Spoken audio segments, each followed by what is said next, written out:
The Out There channel. Please sub and share.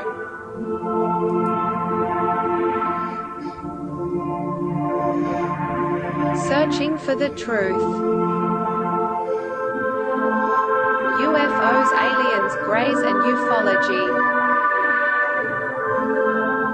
Real images, real stories, real videos, real cases, researched and investigated by professionals in the field and cutting-edge discoveries.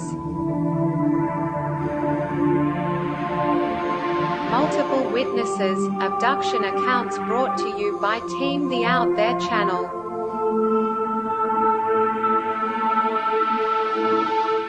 Good to be back. 5, 4, 3, 2, 1. Action.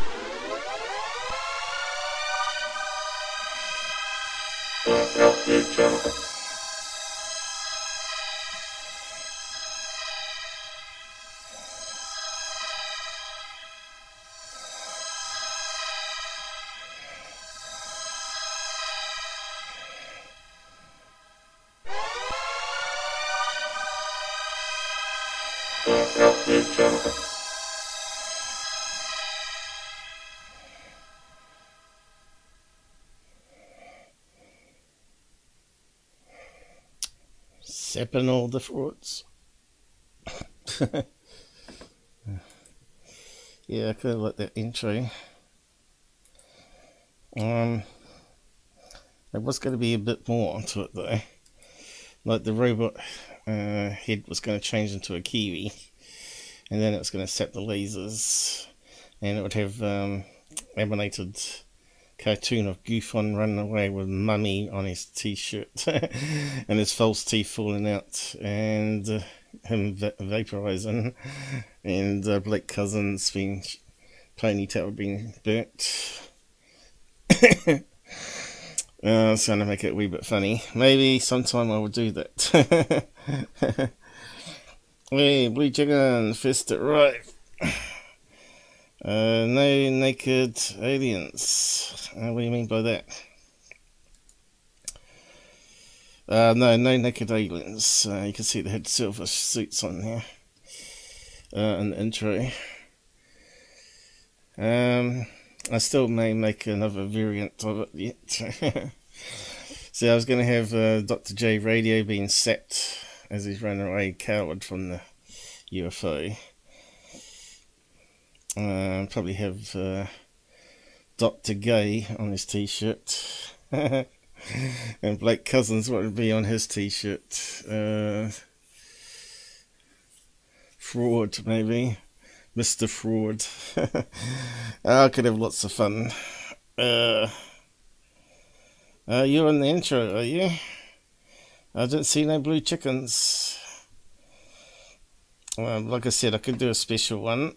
Have blue chicken run away from the flying saucer at the end. Or maybe I have it separate and it turns into a roast chicken. Yummy. But then I'll be called a hater.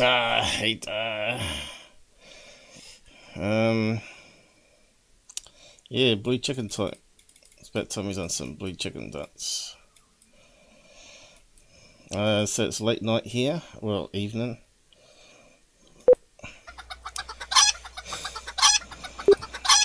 I did think it was going to run, because when I rebooted, half my things went running.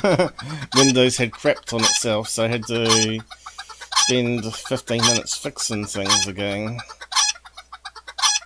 I tell you what, it's like someone has remote control to my system and deletes things. Microsoft probably. Google. It's hard to know. So many things slip in now. But they've got the virus scanners and all that. Just checked it and it's running clean. But it seems to be running alright. CPU I think is pretty good. Let's have a look. At the moment. What's it sitting on? 24%, 34. Seems to have got faster. So yeah, we'll see how it goes. That's when we start doing the editing. It seems to want to use a lot of resources. Still need a better computer for that. So yeah, got some interesting stuff to go over. And of course to break down Secureteam10 nonsense again. And Nocturnal News, his cousin. And got some third phase, I think, as well, to see how we go. There's always stuff to do, isn't there? It's always good stuff to talk about. So, what was the first thing here?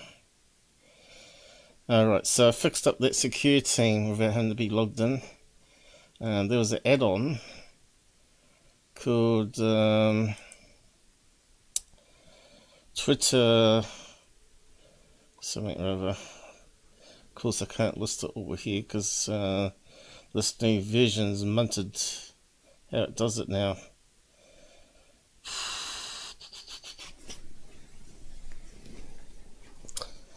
Where's all my back support gone to?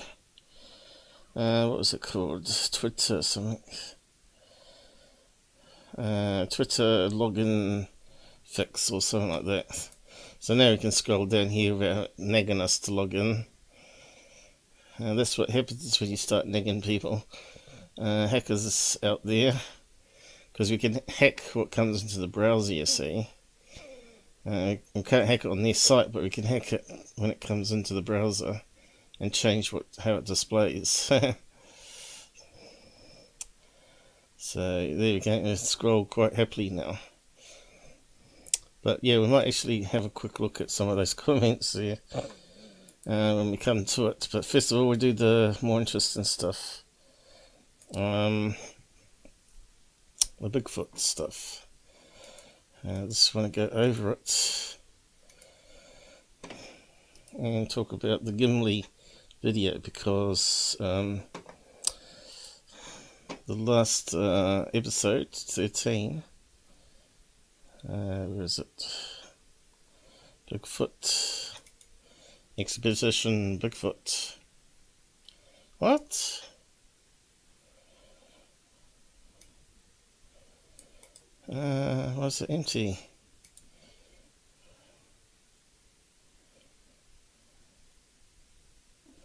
That makes no sense. Unless I copied it, the wrong one. I had all the snapshots for it.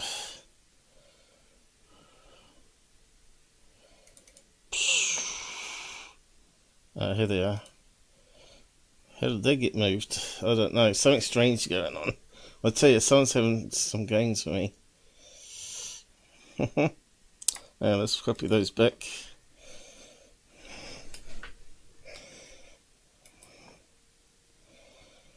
My computer completely craps out. That's me gone anyway. Probably need a week to fix it all up. Amount of stuff I use.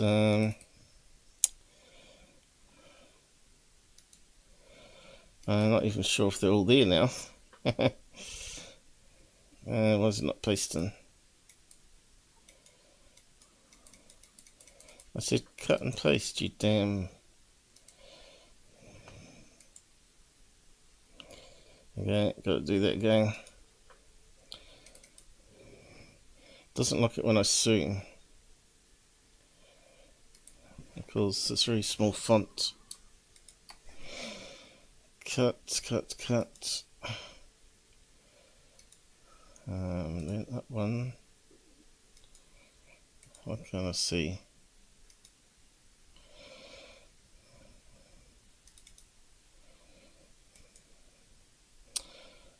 Okay, got it there now. Okay.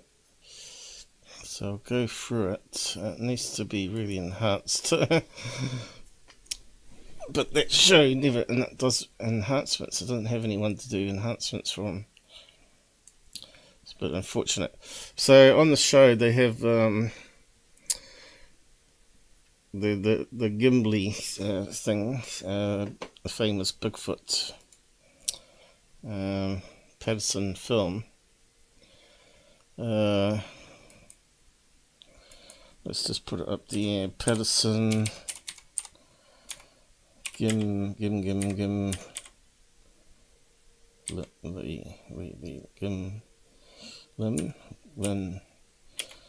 Bigfoot. I don't know how to spell it. Gimlin. Keep thinking it's Lee for some reason. Alright, so this one here. So they show this so-called best footage here. And you can see it's quite a big, huge Wikipedia on it. I was amazed how much was written there. It looks like Bigfoot is a really good subject. Goes on and on and on. I'm not sure what all that is. Notes. A lot of people have a lot to say about it. But it talks about the hoaxes and possible hoaxes, all the different people involved. But I just wanted the image of the famous frame from the thing there for the time being. So that was meant to be the best footage, but maybe we've got even better now, or another video that comes close to it, because Expedition Bigfoot, spoiler alert, we'll go through it now, and then I'll come back to the Gimli stuff that they talked about in it. So they had the costume guy come on, and he said no way is that costume, because you can see the muscle tones and the bottom, how the toes curl up and all that sort of stuff. And I was thinking, that doesn't prove it's not a costume. You can do that with costumes. Remember Planet of the Apes? That was pretty cutting edge back then, and that was well done. The thing I always had with it was, when you look at it on the eyepiece, it looks like it's square cut out. So we'll go over that in a minute, why I think it's a costume. But now I've seen this other footage, and you can see how they're filming it. One guy's filming the guy filming it, which is how you should do it with ufology too. You should always film yourself filming it, especially if it's a close encounter. That's what I told Mojo. He should have had a tripod filming the whole scene locked off, with him in the scene filming the close-up stuff, and people would have believed you then.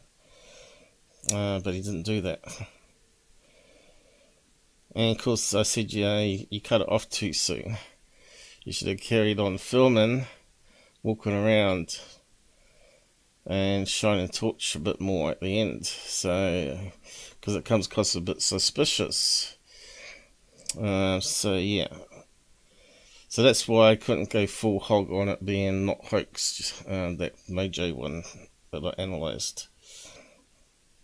Anyway, I better get onto this. So at the end of this video, next video will be maybe better filming of it, or more capture of it, because they're chasing this thing down. So here he films across the valley. It's extreme. You can see it's really spud cammy, same as you get on UFO videos. You can see it's looking through a monoscope here, and you can see a log and what looks like a bear sitting there. He's thinking, oh, is that a bear? So keeps filming it, and then it stands up, and you can see it looks really Bigfooty. I don't know if we can enhance it or not. I'm not sure if it's his arm stretching out there. I think that might be part of the bushes. But you can see it looks like it's on 2 feet. And here's some far away shots of it. This is sitting down again.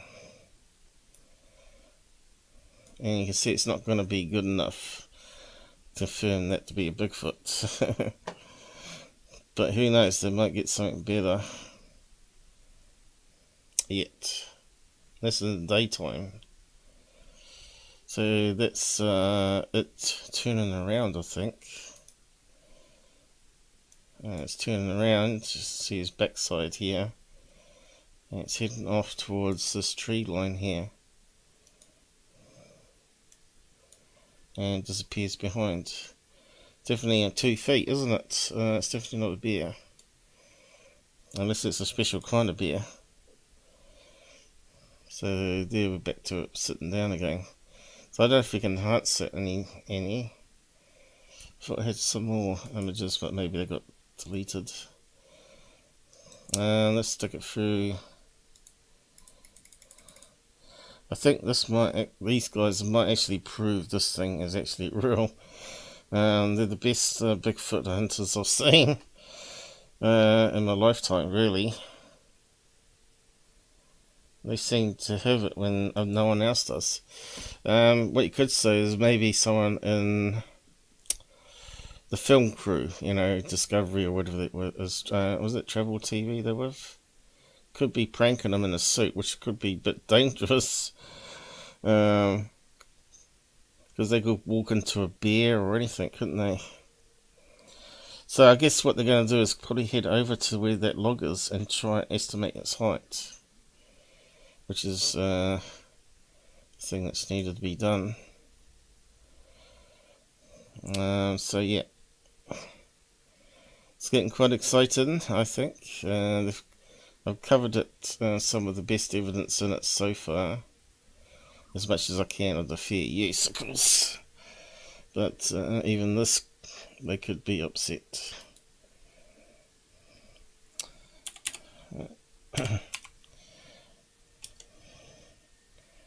Okay, let's see. It looks like it's just stood up there. So what was it doing on this down tree there?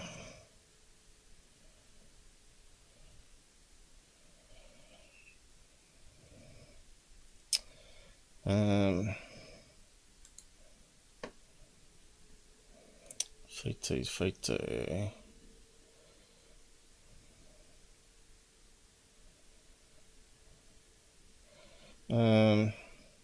I've done it enough on my show, Blue Chicken. Hang on, let me just I'll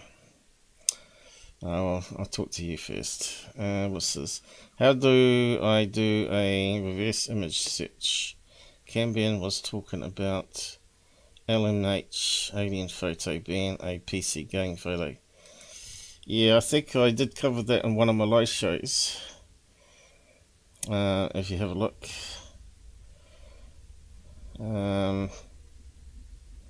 Might have called it Linda Moulton Howe on the titles or the description.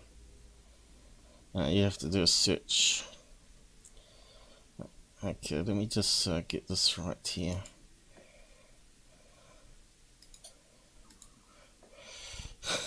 So to do a search, it's quite easy. Just save the image to your computer and then go to Google and go up here to images and hit the camera icon and then say upload image, then browse it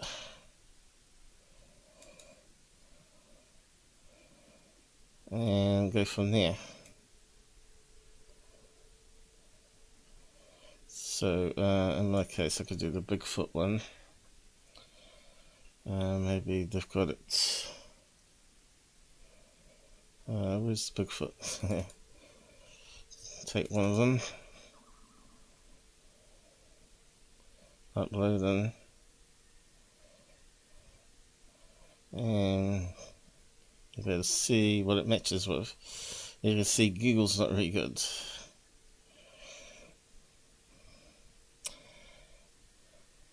And it used to say try it with the lens. Where have they moved that to now? So you can, instead of doing Google old image search, it used to have an option to do a lens search.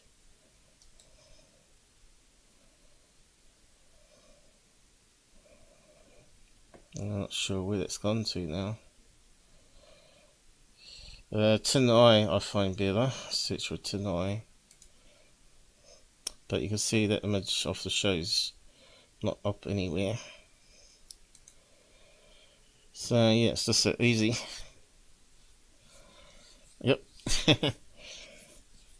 Or you can find the image online and just right click on it and say open image in a new tab.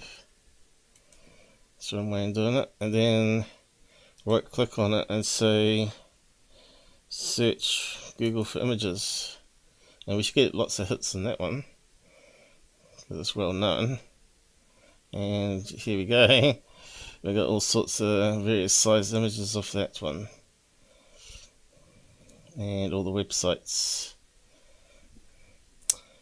But tin eye is better because you can actually tell it where the first image was uploaded.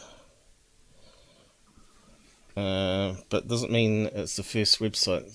Sometimes website delete, get copyright claim and all that sort of stuff. Search tin eye on that one, and that will say how many it finds, 1500, and sort by the best match, and you want to sort it by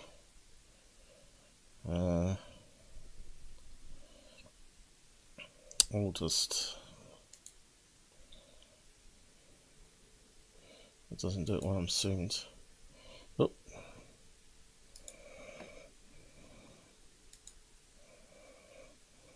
So is that the oldest? There we go. Where's the date on it? 2017.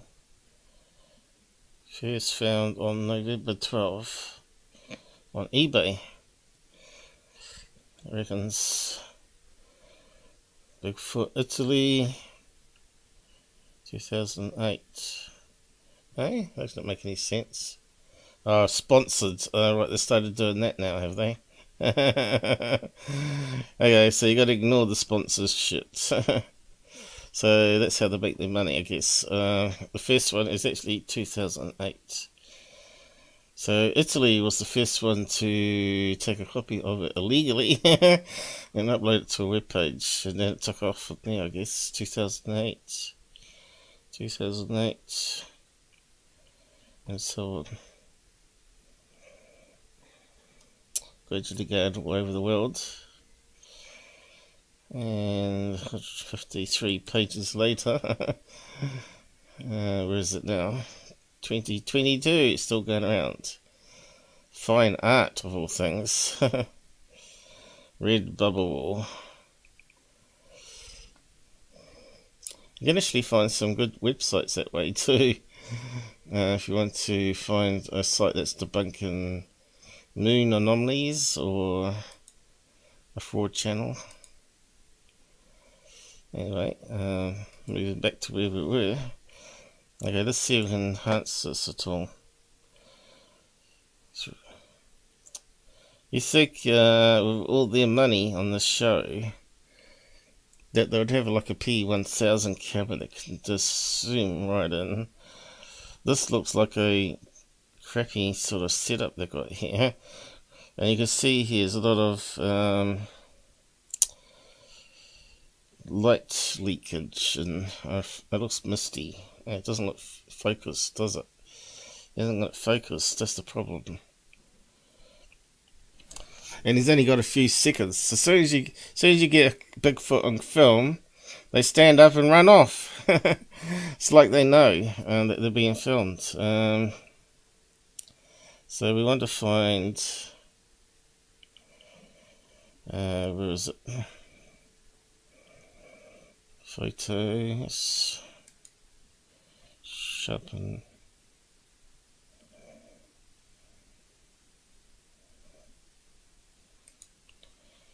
Okay, let's see if that can improve it. See any details that we can't normally see.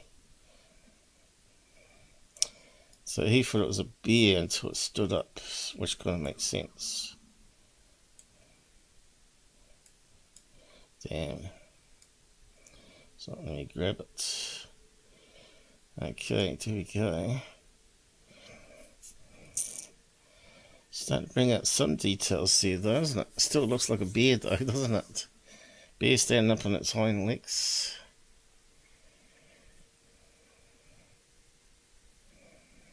It's a damn shame, really. Looks like they had the perfect shot there if they just had the right damn camera connected to it. It's a bit disgusting. Looks like it's got a slightly different coloured chest, doesn't it? Kind of looks like it's got a conical head here though, doesn't it?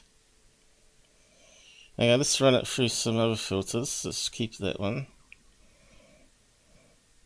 I think maybe I should have zoomed in on that one. Are you any guys joining us tonight? Chicken, that's not good, is it? I thought I'd try a late night because it suit anyone that's New Zealand to UK times in Europe. Paste a new image. Okay, let's bring this one up. So already it's starting to look a wee bit better, doesn't it? Doesn't look so blurry now, and maybe I need to add that one to the thumbnail. Well, it's a good time for a live stream for Blue Chicken, 6:40 PM. Here it's probably getting on to 9. But anyway, the color curves, brightness.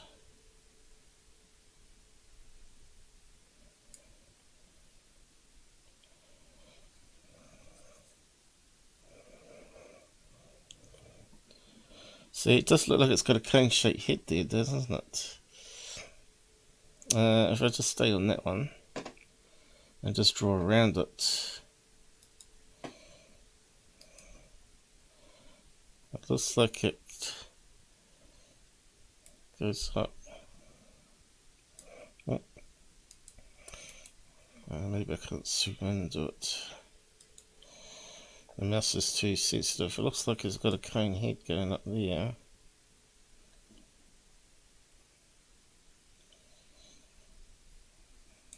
Looks like it's got no neck. But no neck.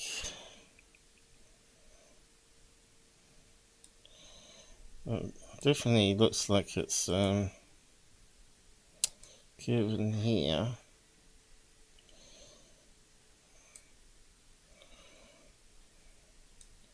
It looks like it's got a muscle there. Coming out here. Going in. Doing a hand. Looks like a hand there, doesn't it? Almost like a chimp face here to me. Oh. Okay. Yeah. Looks like maybe the head of it almost there, right? Come on. My CPU blowing up already.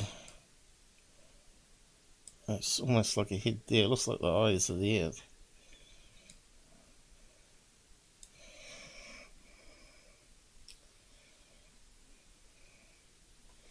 Interesting. Let's run it through some other filters.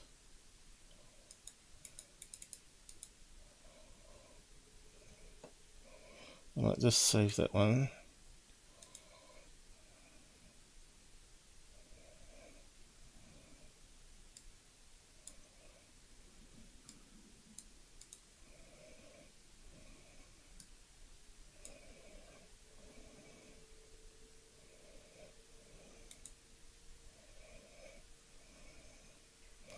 So what was it doing? Resting?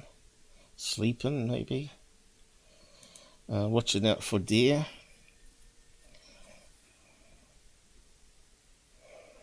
But it even steps up higher, doesn't it? So we'll look at the next frame.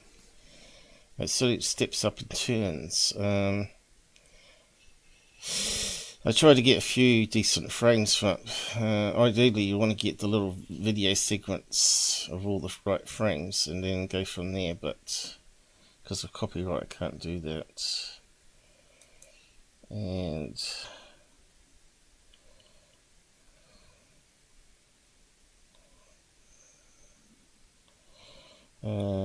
adjustments.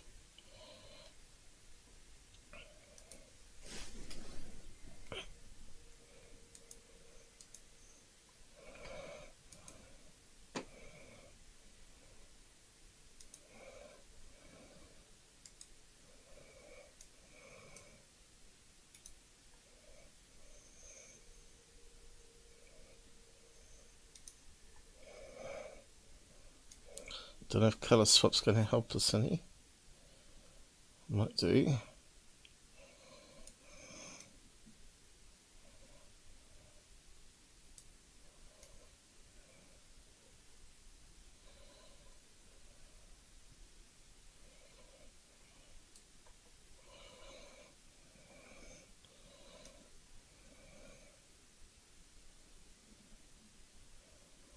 I really don't think we've got enough pixels here to do any better. This is crazy. There's too many same colours, really.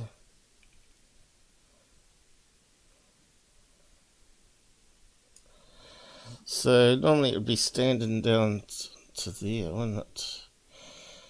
I think we have to get the next frame.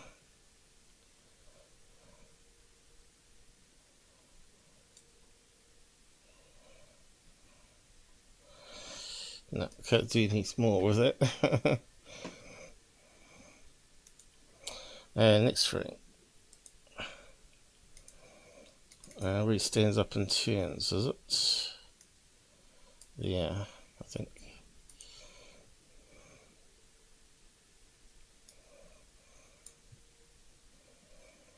Open. Might just cut it out this time.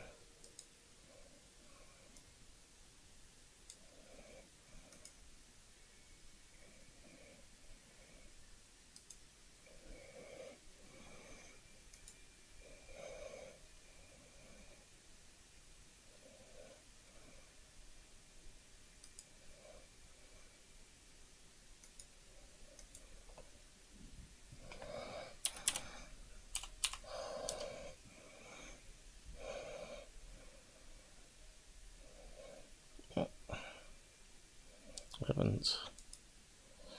Something strange happened there.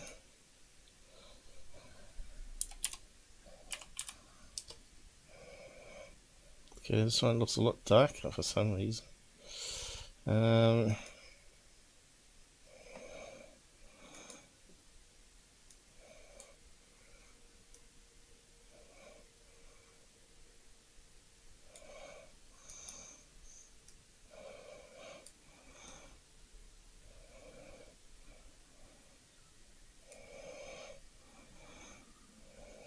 Doesn't look like a bear now though, does it? Now it's fully started moving. Looks like it's taking a step forward. Could it be a guy in a suit? Kind of looks like it, doesn't it?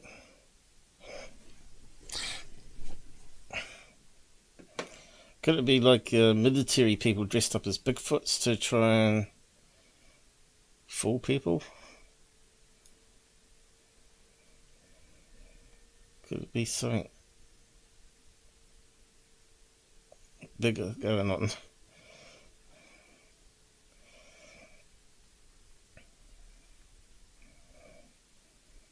Doesn't look fully black, does it?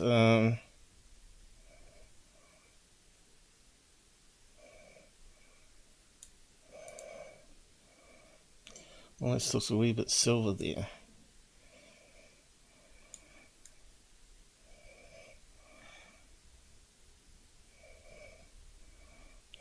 Maybe we could change the different blacks to different shades, right? Silent learner, are you an alien? Well, according to ancient aliens, we all have alien DNA.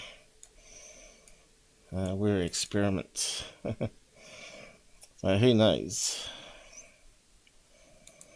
The question is Bigfoot's aliens? This could well be. They come here to hunt, like Predator maybe. Yeah, I just can't seem to do much with that one.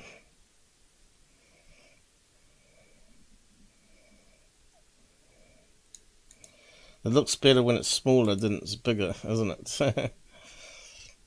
Yeah, it does not very good. Let's try sharpening it.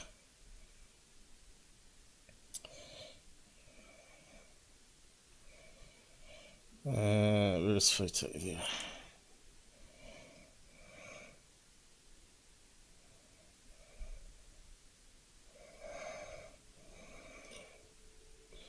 If you're here to troll, don't bother.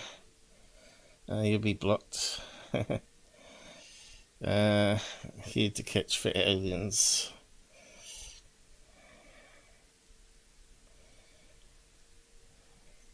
Sharpen it. So it's using the same filter as the last one. You can see it doesn't stand out as good. But look here, look, the cone-shaped head here. And it's got no neck. You can see how it gets confused with bears though. If it is a Bigfoot, it definitely looks like it's standing up. It's got butts. A butt here and big thick thighs. Be interested to know what the height is.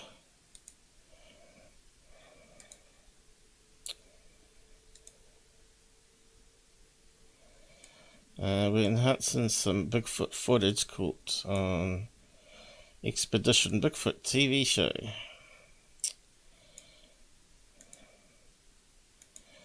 CPU's clugging a bit now because I don't know. I think it's to do with the swap drive. I need a better system where I got lots more RAM. So how can we get that darker?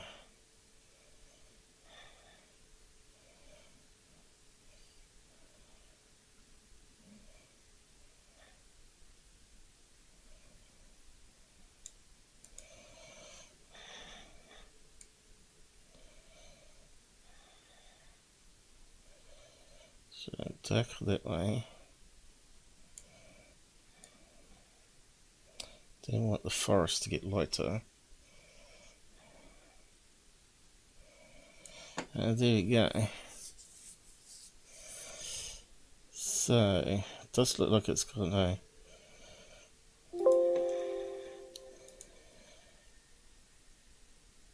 Bigfoot head, I suppose. So just to go around to a peak there, but I can't get it smooth enough with the mouse.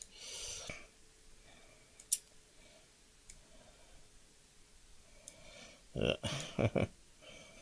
Seems to go out like a chimp face there actually too. See that there, it's sticking out a bit, and then it goes around.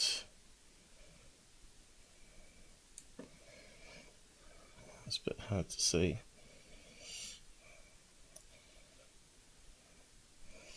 Okay, let's try the next one.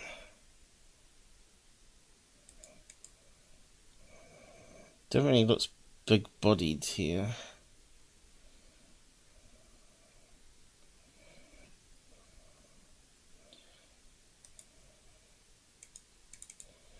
So what's the next one here? Might be a far away shot. What's not open?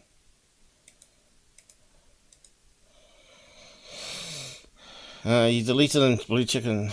Good day, thanks for doing that. I was wondering if he's going to get bit more sensible. Yeah, that one's not so good. That one's not so good either, is it? It's very shame. Maybe if we had the 4K video of it, maybe we could get some details. Unfortunately, we can't get our hands on that. That one there where it first stands up is their best image. It does look like a Bigfoot, it does look like a bear, so...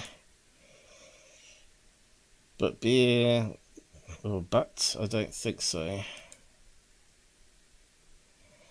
They don't look like bare feet, that looks like thighs going down below the log there.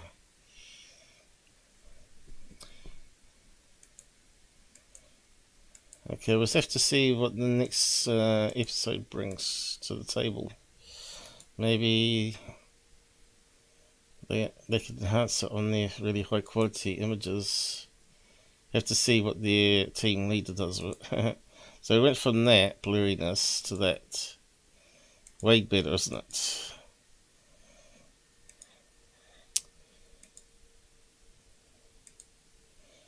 Almost looks like a gorilla body on it. Anyway, leave it there.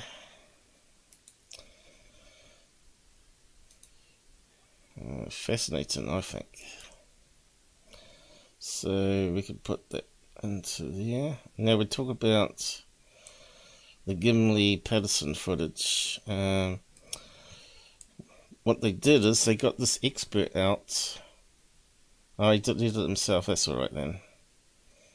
I'm not sure why he was making silly comments like that. I'll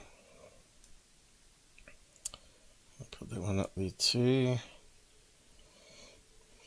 Yeah, they've got a LiDAR expert in, and that's where it shoots all this laser around the forest floor, maps it, and they can actually remove trees, and they can measure all the trees into footage. So they went to the spot where it was filmed, and lucky enough they preserved a tree stump that they can use for a reference point, and they also looked for any other trees that could still be there growing today, and they did. They found a shrub that is a constant size in the image, and they used that as a lock-on to then work out the height of the creature precisely, and it came out to 6 foot 3 inches, and which is pretty small, which could easily fit a person in a 6 foot man in a suit.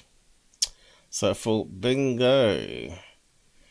Could that now be enough information to prove it was a costume?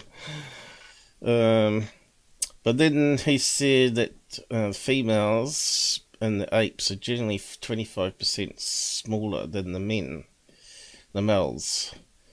So it could be the same with the Bigfoots, right? So, yeah. Sort of puts a span on the works for it being a costume.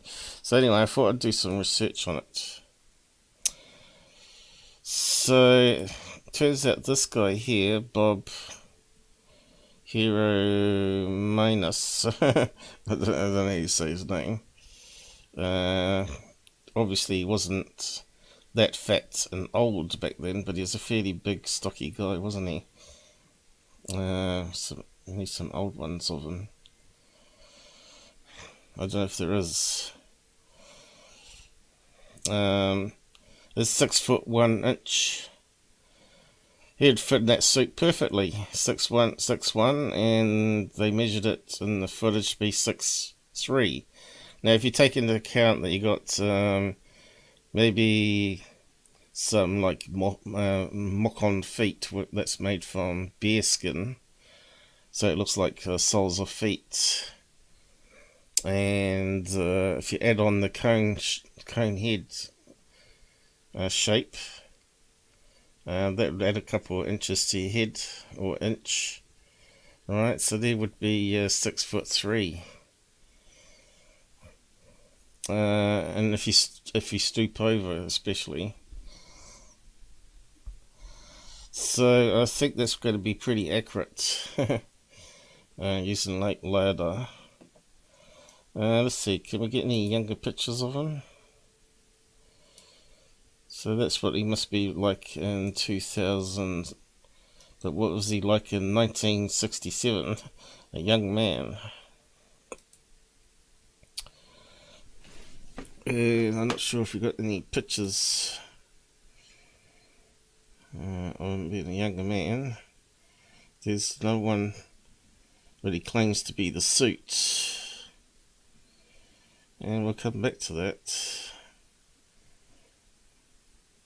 He looks a fairly tall guy.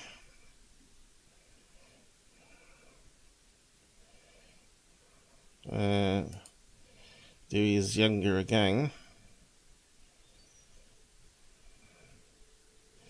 But he still would have been a lot younger when they filmed it. Yeah, I'll come back to it. Well, that's already got all those ones. I wanted him younger. Oh, is that him there? Oh no, that's the guy that filmed it. Okay.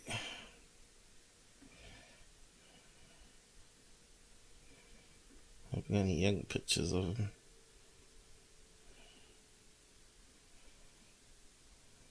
Is that him? I don't think that's him. That looks way too big to be a Bigfoot. That looks too fake.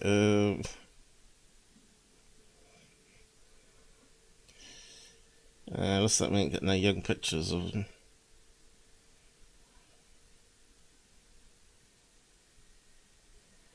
So you can see how much younger they were back then.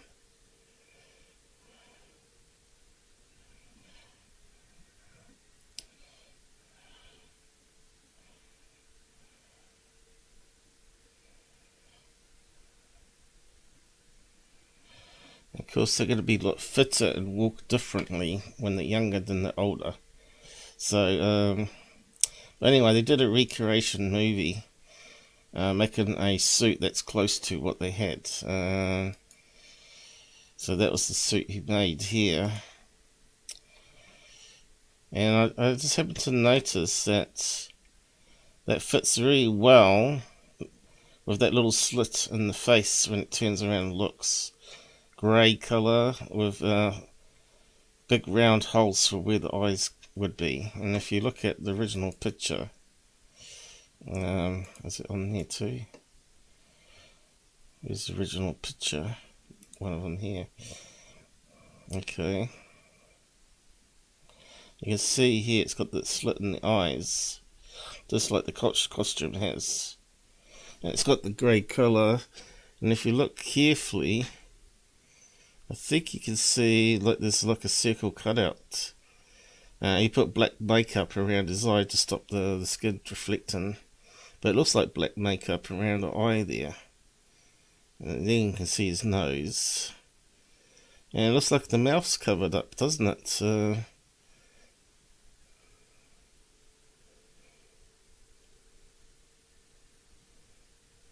Doesn't look right to me. I'll go to this one. See that there? Where's the damn mouth? Looks like they just got the costume going right across the mouth. Could be lips there, I guess. It's really hard to tell. But it looks very much like the suit that he's holding up. I think it's a damn close match, right?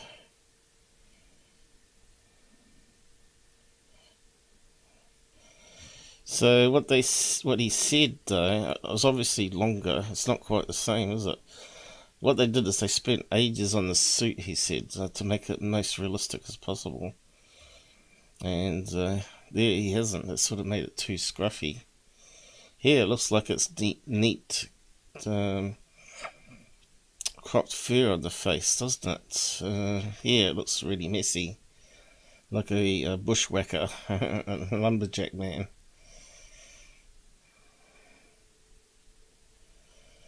A scruffy bearded guy. So yeah, So if his eyes were there, you can see it's going to be a slightly higher head on it.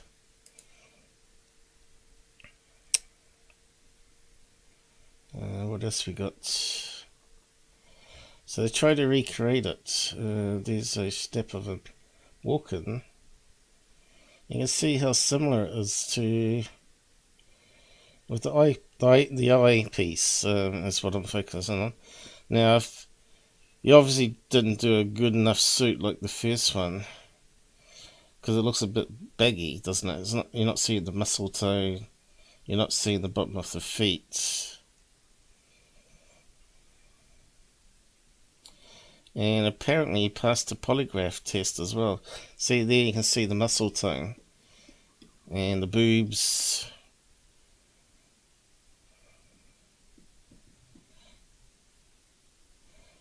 And in other frames you see the soles of the feet too. But who knows? Could be real. But that face there kind of looks like a slit in a costume for the eyes to go through, to me.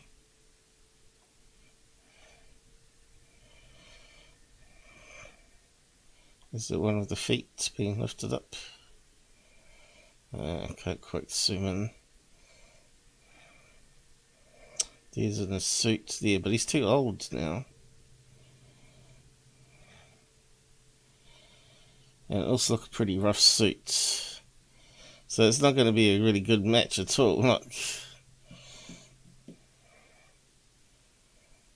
It's the wrong colour too. Looks like BBC tried to make it look bad for some reason.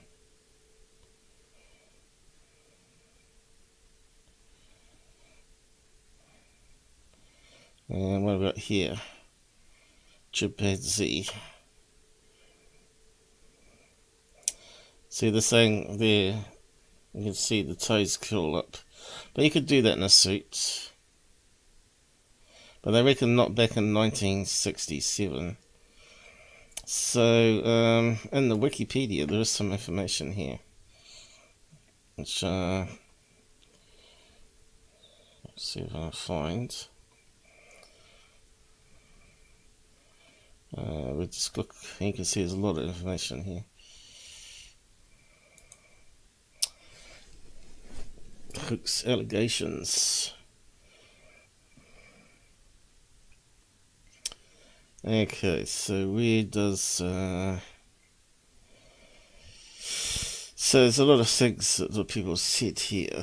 Patterson and Gimlin both denied they had perpetrated the hoax, but later on Gimlin said it's quite possible his partner had bought the suit to prank him,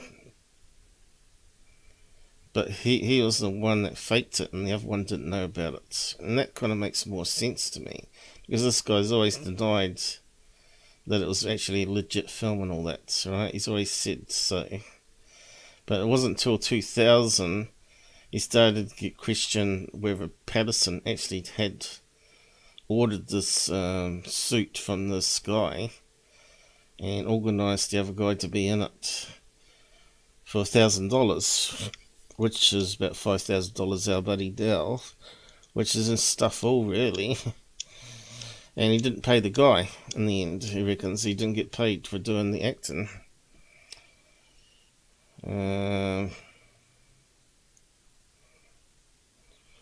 So there's a lot of suspicion because they try to make other movies, right?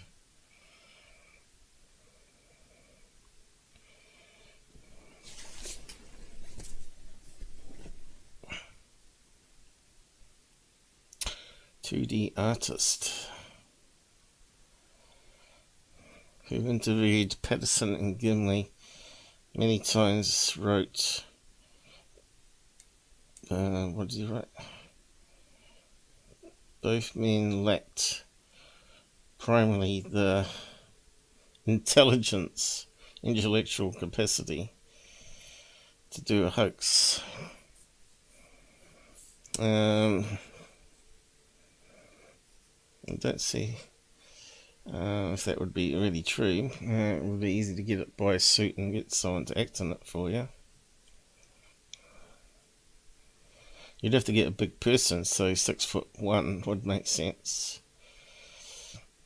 Here comes Bob. Okay, Bob claims to have been the figure depicted in the Patterson film.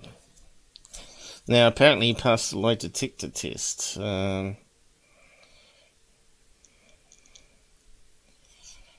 Which is quite interesting, because most of the time it's inconclusive, isn't it? Where they're too nervous or whatever. And it's up and down, their heart rate and all that.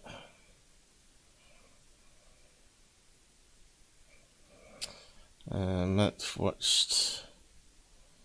So where's the guy that made the suit? Morris, I think it was. Over down here.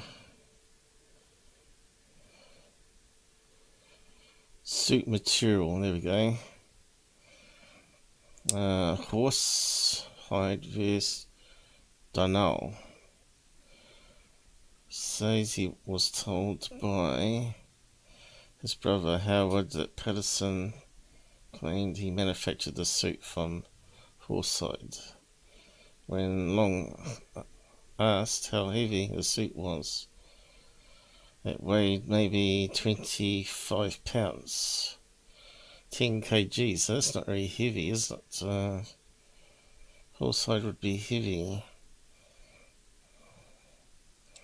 But Morris reports that the suit was made from Donnell.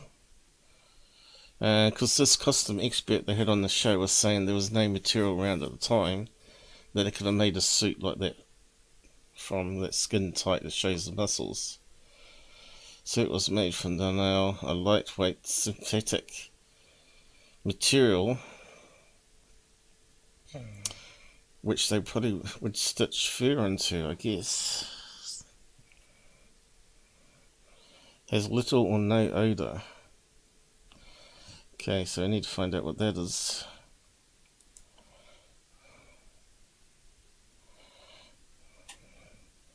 So what year was that made? 1968. Just says 1968. And the Gimli film was 67, I thought. I'd have to go back. What year was it?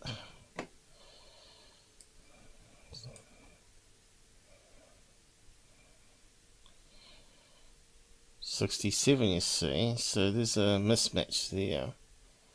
Could that then be a lie? Or could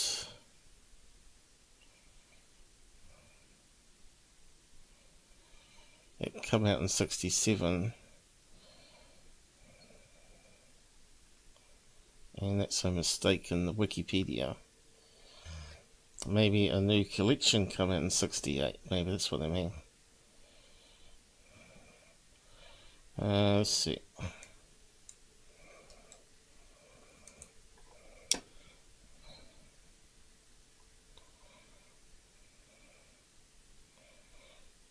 Invented.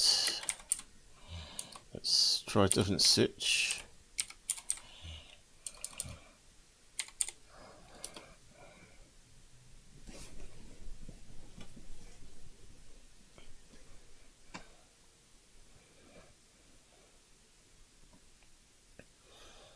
Useful.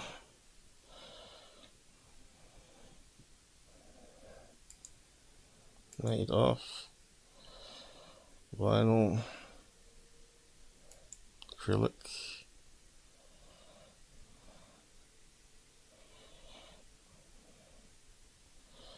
First introduced in 1951, so that's different to the Wikipedia, isn't it? So it's got plenty of time to be modified. Fibers are wet spun from a acetone solution that produced a regular ribbon-shaped So 68 must have been a new series of fabric.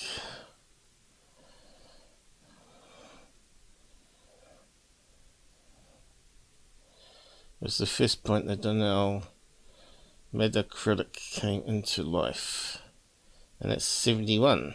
Okay, so obviously they've got different fabrics. So fiber.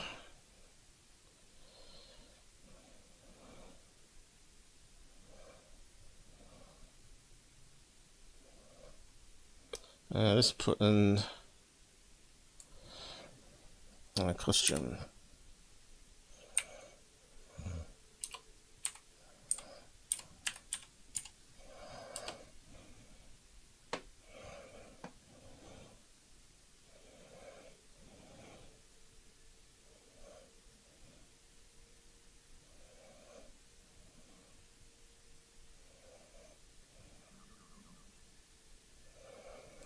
It doesn't say anything about costumes, does it? Specific space age outfits for men and women. Okay, that's 1960s. I wonder if it's got some pictures. Because that's exactly what we want, because that would be similar to a suit that clings on. So yeah, there's no images.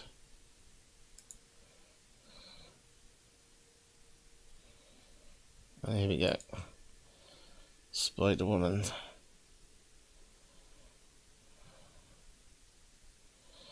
So if you stitched fur and made it so it looked like it had muscles rippling in the leg, I think you could fool people.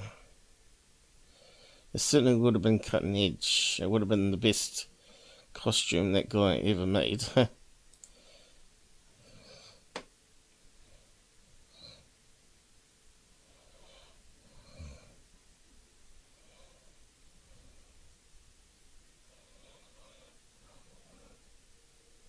There we go. Creative materials. He's got feathers or stuff mixed in with it. Or she. It looks like a he, I don't know.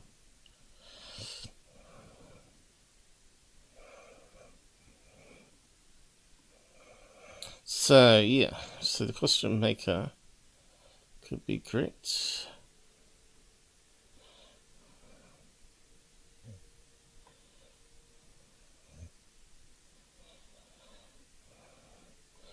The technology was there. So, yeah.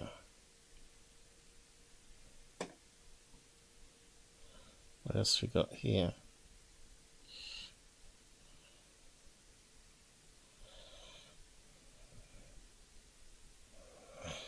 So, is that a side by side? Or just an enhancement?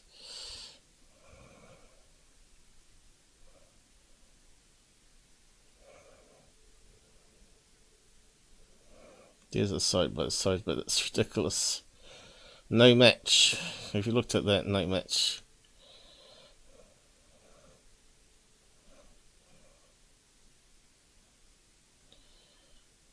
That's a bit of a shame. This Planet of the Apes. I thought that was damn well done. That was in the 70s, wasn't it?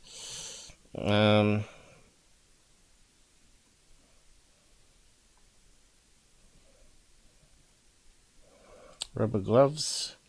Kind of looks like a Bigfoot on the ground. But it's the wrong colour. Wrong colour.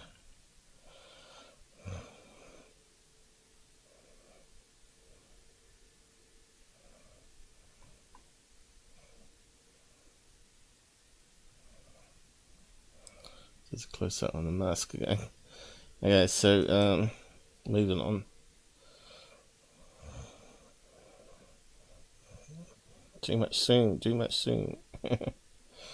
So he did a lie detector test. I wonder if it's free to use. So I guess I'll take a chance. I could always mute it out later. Or I'll just play bits of it and pause it. But I think this was a special thing that went down from a TV show, Lie Detector. Eliminating at least one name from the Monster Hall of Fame. Okay, that's very low volume too. I'll just put that up a bit. Why, you ask? Because he says he's Bigfoot. So I've never ever seen this before. Legends like Bigfoot seem to have all Okay, I'll just give it a bit. swinging, big stepping, He does look like a bit Bigfoot when he was moving then. Bigfoot walk. And a Wonder if you could overlay it with him walking on a scene there. Someone should get hold of that original footage and overlay him. associated the uneven terrain. Just carry on. Even though he knows that some So they're just other things that ain't to do with him. people who have not seen that shadowy real Bigfoot. Well, I was a big, stout guy, you know, back then, and that's who they needed. They needed somebody they could trust, and they asked me if I would do it for $1,000. $1,000 a lot of money. A lot of money then. Yeah. So Well, money back then, boys. 66. Yeah, let's find out what it is worth. They reckon it's 5,000 today, but I don't think so. It's going to be like 50,000 or something, isn't it? 1,000 US dollars worth today.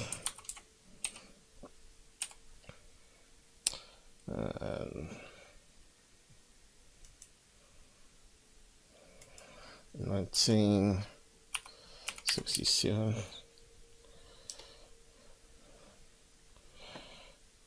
Inflation calculator. That's what we want. It's worth almost 9,000 today. Thought it'd be worth, but it would have bought a lot more stuff back then. What did the house cost back in 1967? Let's have a look. What was average price of house in 1967? $10,000 or something, is it? Let's have a look. 100,000.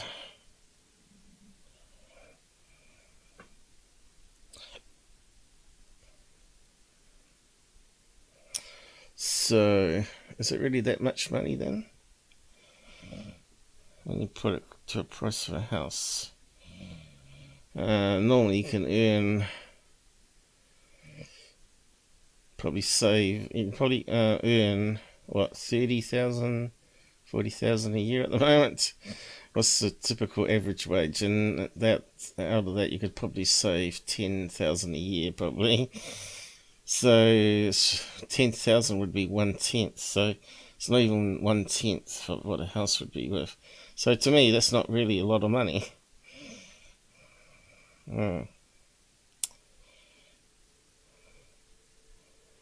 But that's probably 100,000 in America. In New Zealand, you would have picked up a house for 50,000 probably. Because the money would have been worth a lot more over here. But yeah, keep it to American terms. heck yeah, as long as it's illegal, I'll do it, you know. That's right. Because it's not against the law to run around the woods with a suit on, you know, so. True, it wasn't illegal. But it is fraud, isn't it? Because they tried to sell the movie and all that, didn't they? They made money from it, and because he didn't get paid, he claims, in the end, then he could come clean. His lawyer said he could come clean and he wouldn't be taken to court for fraud, admitting to fraud. So he did, he came forward. He kept it quiet all those years because he was scared. Because they didn't pay him, because you'd be pissed off if they didn't pay you. But you couldn't go to the thing and say you're part of fraud because you'd be then arrested. But yeah, you probably should have consulted a lawyer back then. Next morning, we got up and had some coffee or whatever. I don't know if we cooked up or what, but and they helped me into the suit. Yeah, so does he look like he's lying? So you got to have a look at body language, really. And he's looking down internal.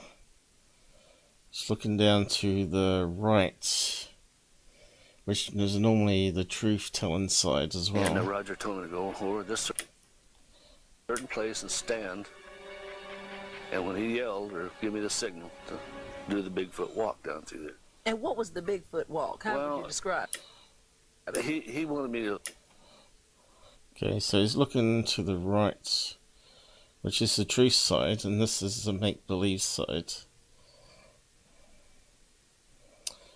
Internal dialogue there. Look kind of like a gorilla, you know, swing your arms back, you know, and take long strides. And, you know...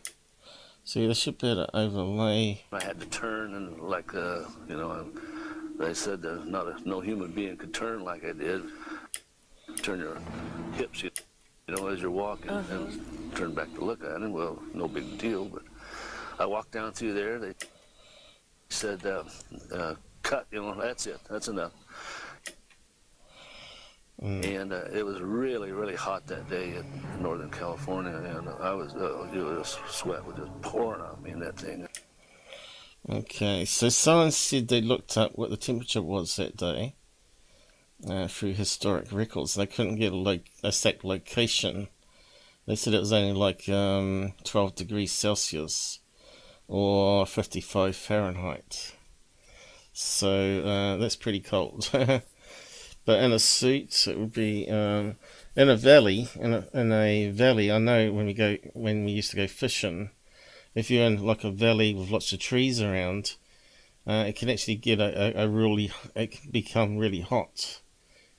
It depends on the wind chill that day, and if the sun breaks out to come out through the clouds, showing onto the rocks, that sort of reflects back up water and all that sort of stuff.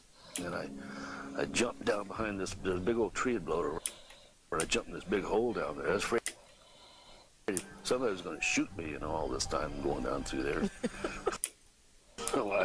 So somebody might think you were the real thing and shoot you there. Anybody probably would if they saw it, but I jumped down in this hole anyway, so I could get this, at least got the head and the stuff off, you know, so I could get a little bit of air. And okay, again, he's looking to the right. He's not looking upwards from what I can see. It's where you look up memory. So basically he's retelling a story that he remembers.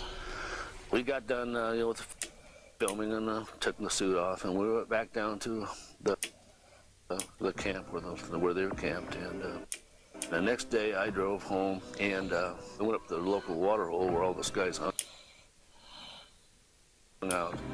And I lifted the trunk up and I said, take a look at this.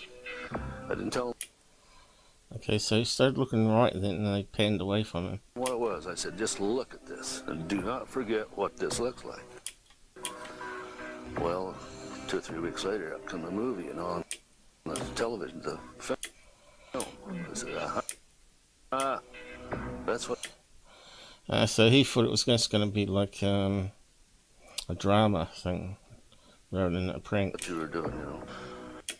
They brought my horse home the next day, I think it was, and took the suit out of the car. That's the last I ever saw of that original Bigfoot suit. Why did you show the suit to those guys? Because I wanted them to know, you know, when they found out what it was, that I wasn't lying. But I really did do this. When you saw on that film the Bigfoot image that so many of us saw and so many of us believed, what were you thinking at home all those years when we were buying this hook, line, and sinker? I was hoping, well, maybe if I keep my mouth shut, someday they'll pay me the money. So did you ever feel guilty?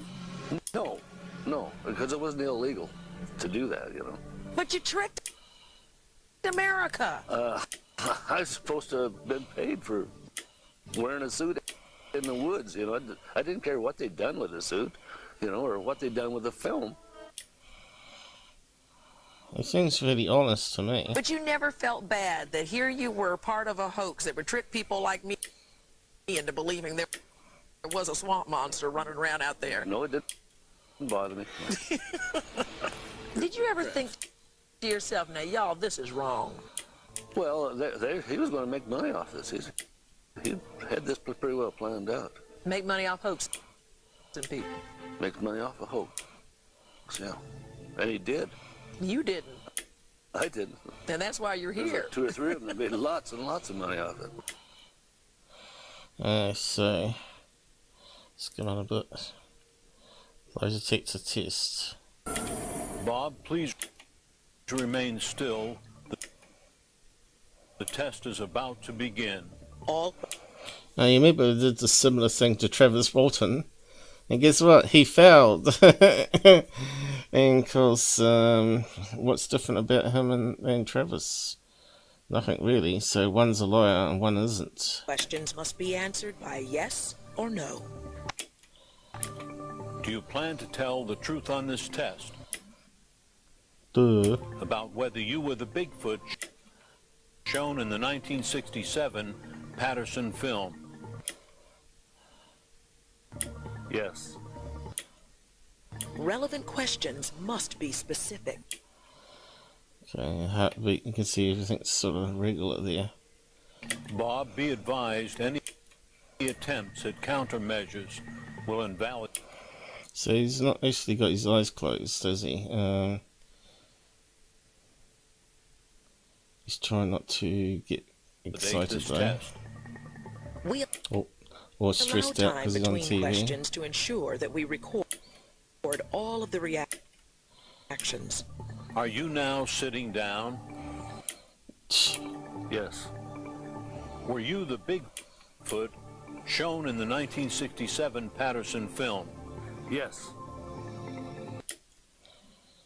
He was pretty sure then, wasn't he? He yelled it out. This is a relevant question. Is it something else you're afraid I'll ask you a question about, even though I told you I wouldn't? Yes. No. We introduce a question that isn't scored just to compare against reactions to other questions regarding the main, So he's not scared of telling everything then. or what we call the relevant issue. Was that you in a Bigfoot costume portrayed in the 1967 Patterson film? Yes. This test It'll be interesting to see what the body language panel would make of. is over. This guy Remain too. still for 10 seconds, please. So he passes it anyway. Bob, you're telling the truth. Well, I always knew it was the truth. Everybody that I'm associated with, I've been around, knew it was the truth. I'm glad it's over. There you go. He even looks like he's telling the truth there at the end. I put a link to it anyway so you can watch it properly. I think that me stopping and starting all the time is good enough to fair use it. So Bob, confession.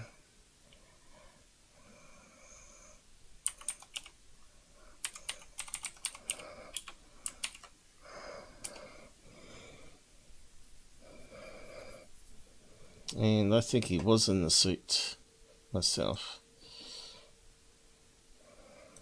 But then I also believe there is Bigfoot as well. Or some idiots running around in suits in the bush. Military people or something for doing, maybe trying to mislead people for another reason. Maybe to keep them away from UFO crashes of UFOs or UFOs in the forest.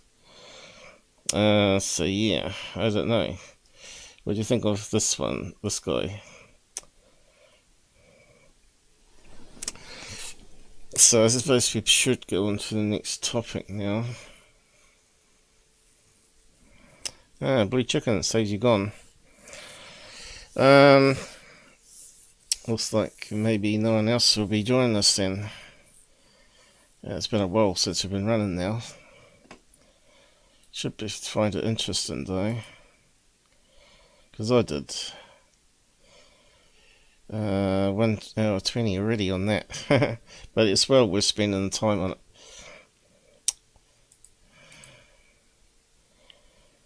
Okay, let's just get that open. Oh, right, I forgot to post the side chat stuff too. Let me just do that now.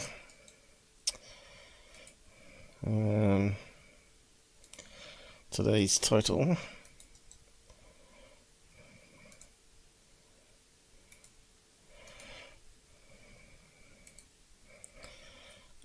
Is called Bigfoot is real. Bigfoot is real and Secureteam10 is not. So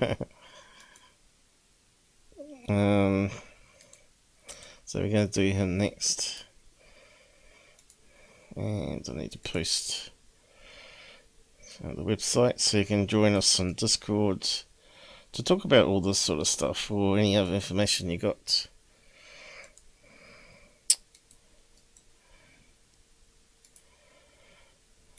There we go.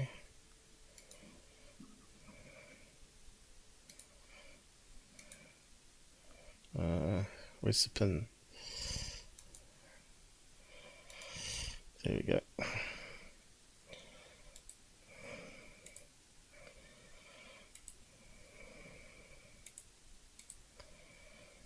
So yeah, I thought there might have been some Aussies around. Bigfoot people that might have been interested in that.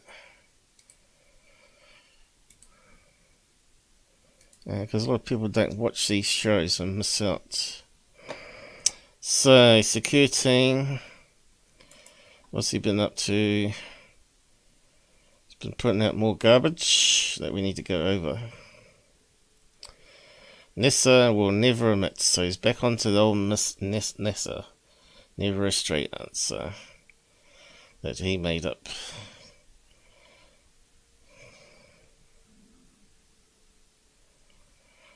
And check out my films.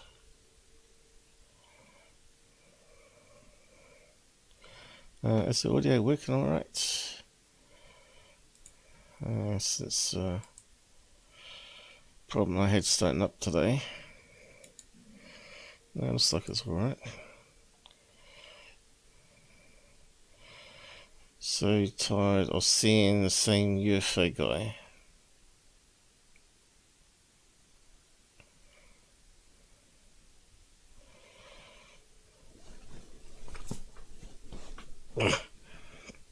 Who's he talking about? UFO Lou?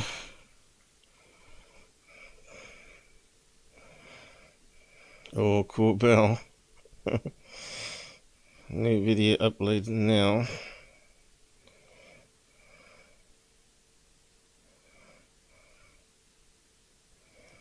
And last week was that there my reaction to people that angrily project their feelings on me for not posting enough videos. I don't even know why they want his videos. 10 minutes of deception, lies, CGI, and in the past he used to make that CGI. He used to do the hoaxes, photoshops and fake voice interviews. He has a life, guys. He's so lucky to have a life. That means he's got money if you've got a life. Responsibilities outside the internet. And a wife. Yeah, he's probably passed out on addiction pills like he usually was. Too busy sleeping and working in the nights. He's a fraud, guys. Okay, so that's working good now. The add-on allows you to scroll through without having to be logged in. If people block you, now you can just read without any problem. Stupid Twitter. Elon Musk needs to dump all the crap they tried to put in there. So we get to third phase. So we'll just do secure teams for now. Then nocturnal news, garbage, and we'll wait for it.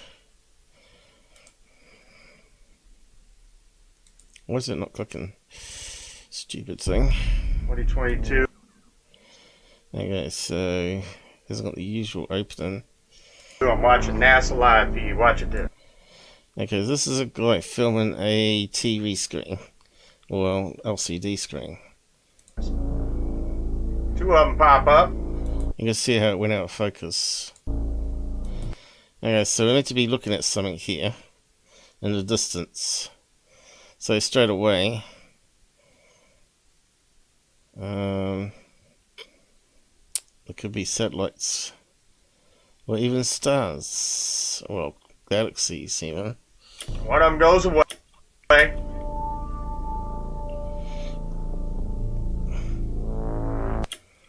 Because he's filming a TV screen, so there's actually 4 dots there. There's no one showing up there, which they don't talk about. But look at this one here, down there, one in the middle, and he's saying it's a TR3B.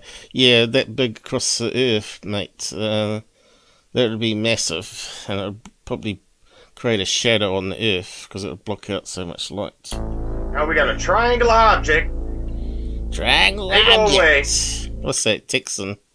Triangle. NASA cuts the damn feed. Or he turns off the TV screen. NASA doesn't turn off feeds. They lose the signal because they're traveling. You got to remember here, they're not stationary at all. They're still moving through space. We're still heading towards that way. And it doesn't look at. And we got no map of where they are. So you can see he's cropped all that off. Unless it comes up in a minute. But if USA is way over the left here, then they're going to lose transmission range of America. So I'm not sure. I think they might only transmit when they're passing over America. I'm not sure if you can find the information out or not.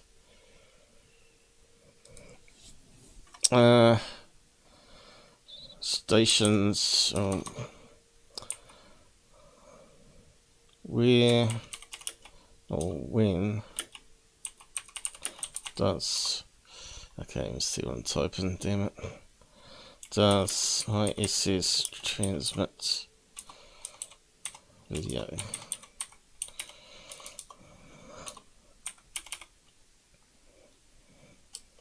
No, that's not even it. Trams. Transmit finder.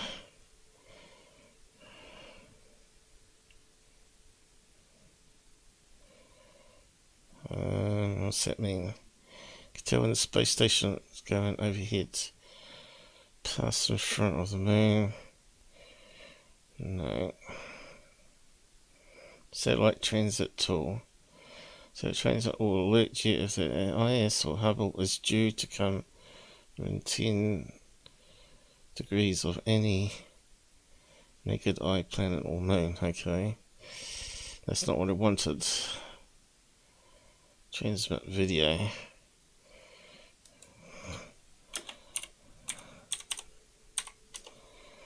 Or maybe live video.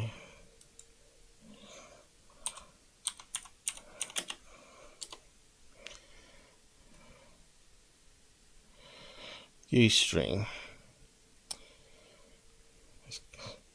So it includes internal views from when the crew is on duty and Earth views times. So okay, let's have a look at that one. So I don't need that, so you see that's why I'm looking it up. Oh. Does it tell us times? The video is only available when the space station is in contact with the ground. So that means it's got to be with America. Alright, so if further away it gets from America, eventually the signal's lost. And if you're travelling at 17,000 miles per hour, it only takes it, let's see, you normally only see it in the sky for 5 minutes. So to transit whole America would be like 5, 10, and 20 minutes. It's past, I'd think it is. It works it out. North America. So you got 20 minutes of transmission. Then you got to wait for it to go round again, which is every hour and a half. It comes back to the same spot. So could be half an hour. I'd have to look on the map.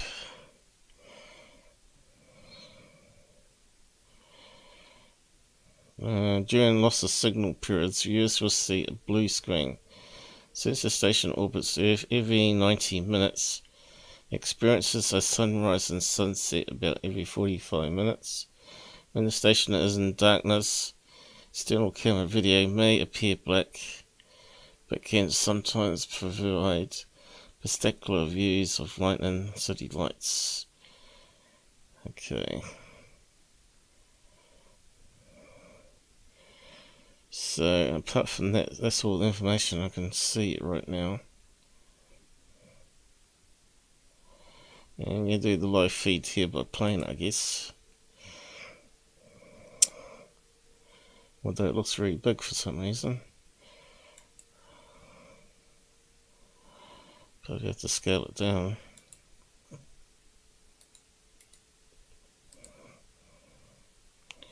Looks like it might be in darkness at the moment. There's quite a few people watching. 269 million total views. There's a lot of people out there that's like watching it. Here we go. Okay, it's in darkness at the moment. And the sun's on the opposite side. And the moon, by the looks of it. You can see the edge of some robot arm. Moon. And the sun glare through the window. Can we see any stars?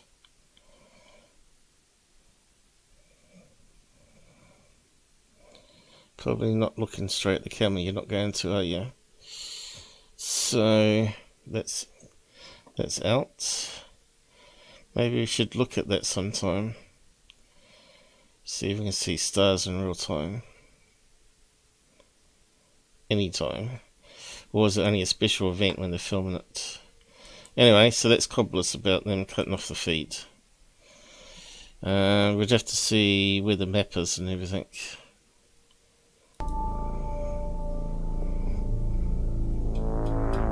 Now we got a triangular object. They go away. NASA cuts the damn feed. That's typical. All on a blue screen. Is that a bit loud? I'm just going to turn it down a bit. Okay.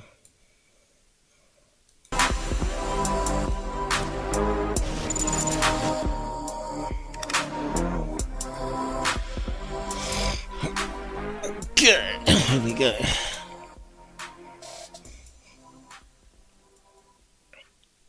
Hey, what's up guys? Tyler here with Secure Team. So I want to start off today's video with this mind-blowing, life-altering, world-changing news leading the headlines everywhere, which is the fact that NASA, aka Never a Straight Answer, plans to join the effort into investigating and researching UFOs. So if you... Okay, so that's old news, because we pointed it out last time, right? seen this, many of you may have been extremely excited, and some of you may have had a little bit of an eye roll and wondered what I thought about this. And well, before any of you guys click off, don't. You guys are going to want to watch this video until the very end. Don't because click off, or else. promise you, if you click off halfway through this video, you're going to probably miss 3 And you're probably going to save some time of your life from wasted watching that or garbage. 4 other pieces of UFO footage. And so just like the Pentagon did a couple of years back, we got the infamous Pentagon UAP report, and we were supposed to finally receive disclosure and know the truth about aliens. And well, we all know how that went. It was a big nothing burger, and it was more of the same from the government. In that instance, it was the Pentagon. But the government is the government. They all work in tandem with each other. And so the fact that NASA has come out, their associate administrator, stating publicly that NASA is going to be conducting a study which they will be financing to, quote, look at unexplained sightings with an open mind. Now, if you have been a viewer of mine for any extended period of time, you will know what a crock these headlines truly are. I've been doing this for 10 years, and well, if they're really awake people following Tyler, they'd know what a hoaxer he is. All the fakes he made. All the lies he told. when it comes to the UFO phenomenon and keeping it quiet, NASA and the Pentagon and the government, but specifically NASA, have Yeah, so that was obviously a bit of space ice near the camera. been at the forefront of denying that the UFO phenomenon even existed and that we were all just a bunch of crazies wearing tinfoil hats. And yet, you're telling me that after almost a century of total suppression, secrecy, cover-ups, misleading information, Which is what he does. He's totally misleading. disinformation being injected into the mix of the UFO research community, they are suddenly going to say, hey, sorry guys, even though for the Okay, so let's film in through the space shuttle window, isn't it? past 60 some odd years, I think. Yep. we totally lied to you and made a joke I think it's space shuttle, wasn't it? of the UFOs, totally denying their existence. We want to come out and help and join the fight. And it's just very, very amusing to me, and it should be amusing to you guys too. And we know for a fact, and I've documented it, it's well documented, that the government has been covering up the existence of Okay, so it always uses this one, the space shuttle loose tile that come off that they photographed. So STS-61. So let's put that in. STS-61. Shuttle. So see what comes up. There you go. Fragment liberated from STS-61C.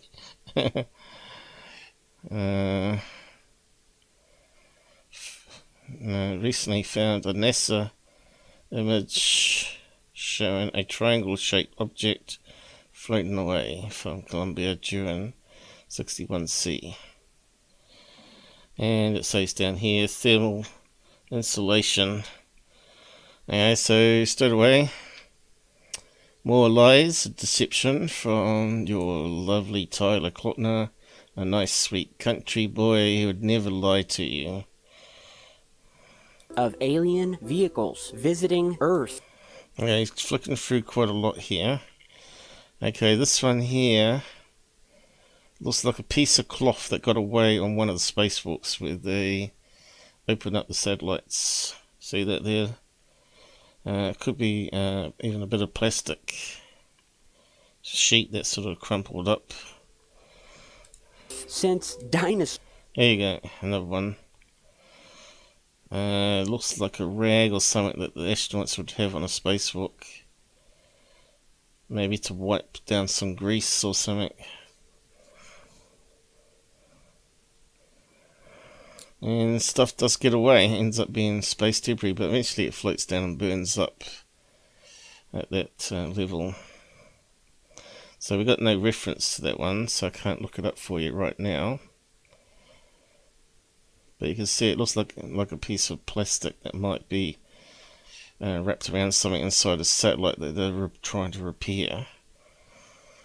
Because they cost lots of money, right? So it was cheaper to get them to open it up, replace batteries or whatever, a new circuit board, than it would be to send up another satellite and leave that one up in space junking it. Sore times. NASA. Okay, so what we got coming up again, now? never a straight.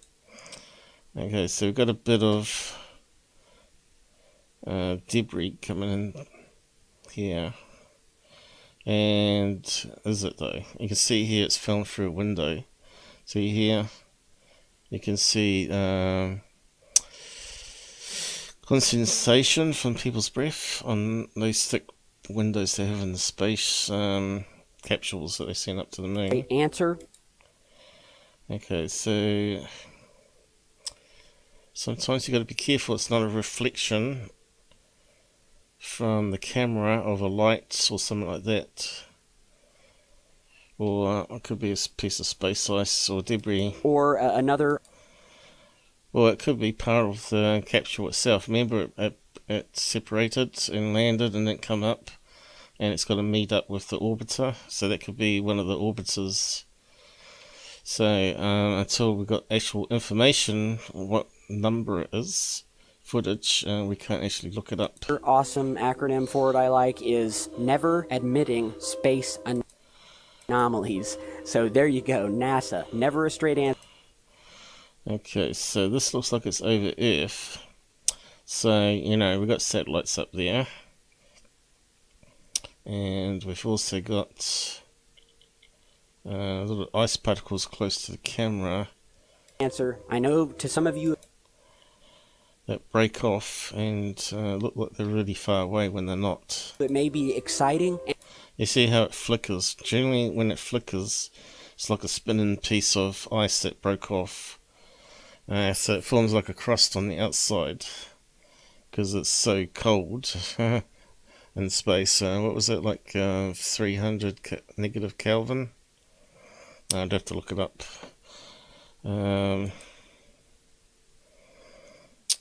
Space temperature.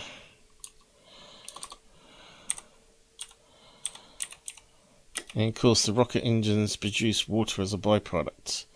So what happens, it goes and condenses on the outside of the ship and freezes as well. Space temperature.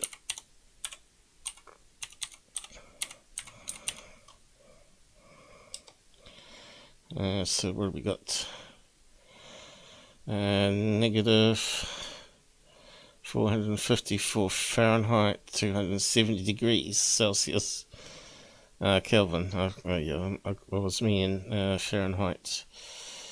Big Bang is 2.7 Kelvin. Background radiation. How cold is it in space? Probably say the same thing. How hot is it in space?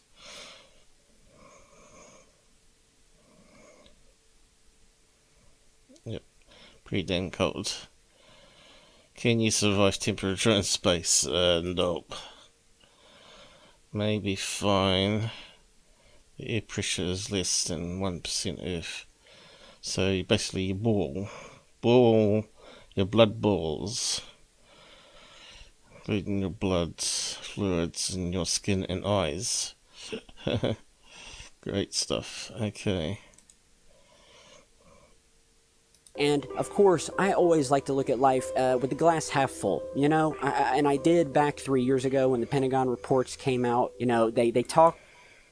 I don't think he's really interested in UFOs. He's just acting.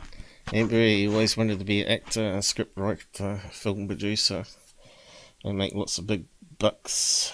A big game. They have a couple people talk, you know, in front of Congress. The only mind-blowing. But he didn't do that though, which is kind of strange. Instead, he was making enough money on Google. Quite lots of money. $2.5 million he made from ads alone. and it's still growing. You're still getting people viewing. UFO footage that's ever. So how many people viewed this one so far?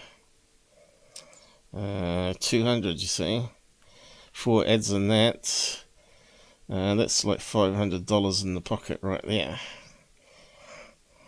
Come out has always come from, you know, regular people sending it and, you know, posting it online and emailing it to me, and that's where it happens. All right, it's not. Okay, so he's mixing in some of the videos here, which was a bit hard to work out what they were, but it looked like flares. That one before. Coming from Elizondo, it's not coming from the Pentagon. They give no new information. It's always the same old talk, same old fluff. UFO. Okay, that looks like the skydivers, doesn't exist. it? We know they're So he's mixing in all sorts of types of footage here, making a story. out there, but Secureteam10 will always be here. So now let's get to some UFO. He'll always be here. He's not going anywhere. Not why you guys keep watching him.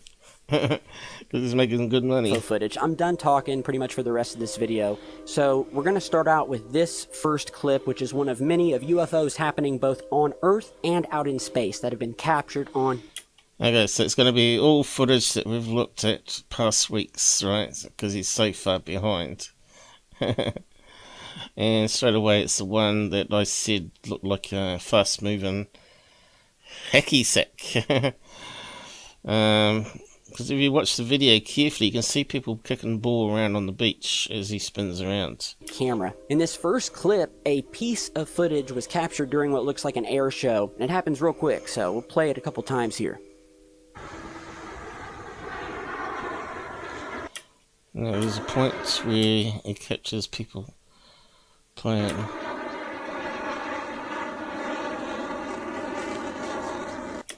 I think there's some other footage.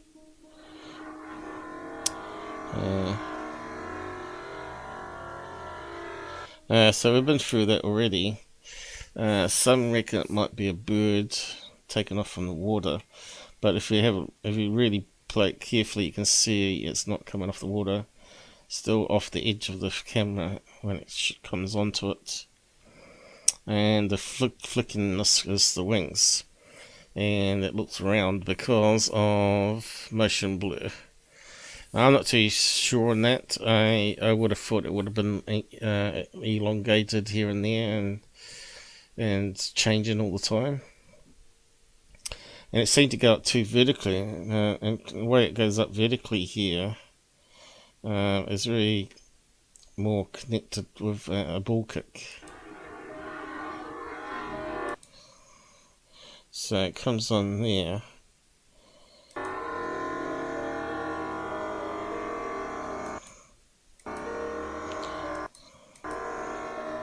And you can see the angle it's going on. Straight up. Rather than birds tend to come at the camera this way, don't they? Or straight along, left and right. Really, we see one go on that such angle upwards like that. And so this. But it's hard to say, you know. A blue photo is a blue photo. Something moving fast, the sensor can't really record news it. broke after the video. And of course, he's forming it in portraits, so it's less quality too. The video was posted to Twitter by a guy named David Sugarman, who said at the time, quote, "I just returned from the Miami Air and Sea Show." So it was a sea show. He says, "I was curious what you all think this thing is that blazes past the screen. Looks like it came from the water. I shot this video in But it's not. slow motion, and that thing is moving." And so kudos to David Sugarman for posting this amazing footage, which was then later picked up by numerous. Okay, so you didn't see him, didn't I, yet? And of course, this one here, I debunked years And so ago. now we're flying, okay? We've got a camera in the cockpit. Okay, so this one's got rolling shutter. See how the blades of the airplane is bent? That's rolling shutter. Because it's filmed portrait here. That is sort of catching a chunk at a time going this way, and by then the blades are slightly moved, so they're going to end up being bent. If it was a full snapshot, which is called a what's it called, closed shutter instead of rolling shutter, It captured it in one frame, which what CCD does. But this does it live on CMOS. It's faster, cheaper sensor, and consumes less power. Pit of an airplane here. And what flies across here is a bird that's on motion blur and some rolling shutter. You can see the engine and the propeller spinning. We've got the same view as the pilot, and where suddenly, out of nowhere, two this time, count them, two UFOs blast past this airplane. In fact, I have an episode that explains it in full detail, how it's produced, if you want to go and look at it. Just do a search for Jason Glees, who's a wannabe video analysis guy in UK, was ex UK forces.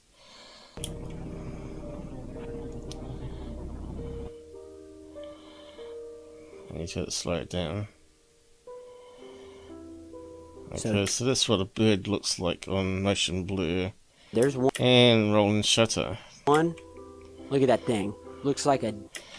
Now, we worked out this height was about 1,000 feet, and we know birds can fly that high. disc or a saucer, which is then, because of the blurring effect, it's stretching it to look more cigar-shaped, and there is the second one, which looked to have less blur and looked even more like... Okay, so there's the second bird. Where there's one bird, there's always another. a saucer. But anyway, guys...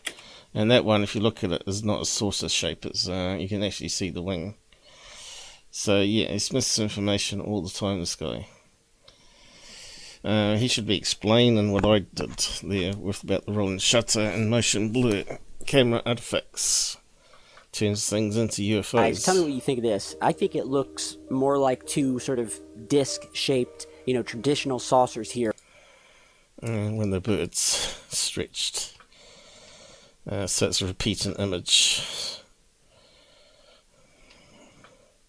And they've got the wings next to the... So they're gliding along, getting away in the plane. Here, passing by very close to the propellers on this plane. I mean, this is some crazy footage. So, that was posted as a response. You can see it's not symmetrical. To the Daytona, Florida air show. But I have got a full breakdown of that one. And my UFO case files is only like 10-minute episodes. What was the location? I'll try Jason. I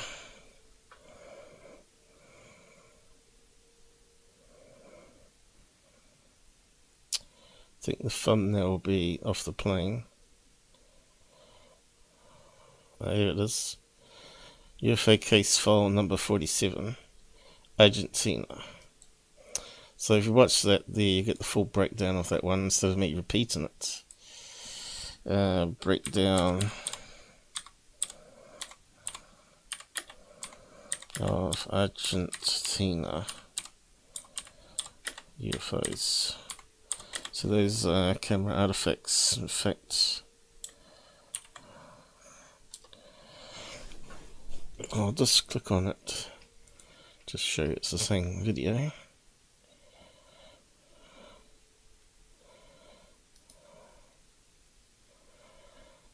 If Google let us.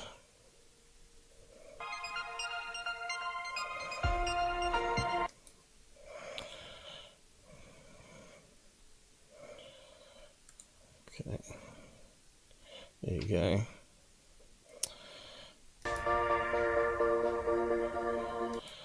And then I'll break it down later, zoom in and all that sort of stuff.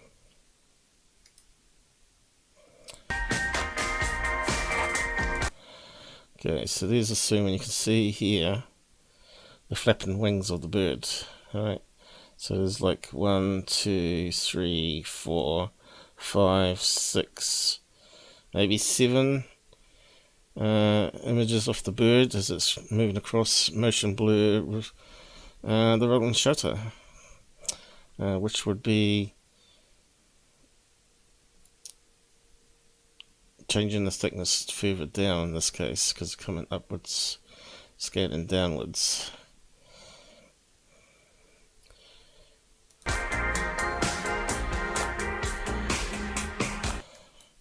Okay.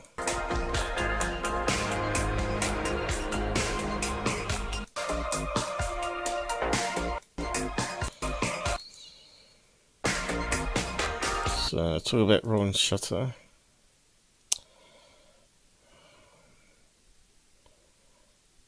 And you can get some really crazy effects. Alright, so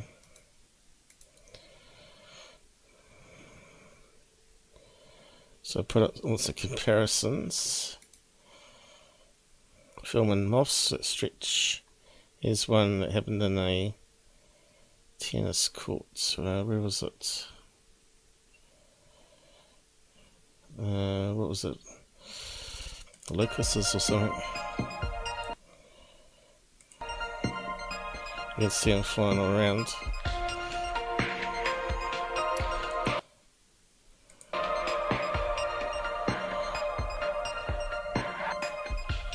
And you can see they look like the same thing. Little UFOs. Alright. Where's my breakdown further?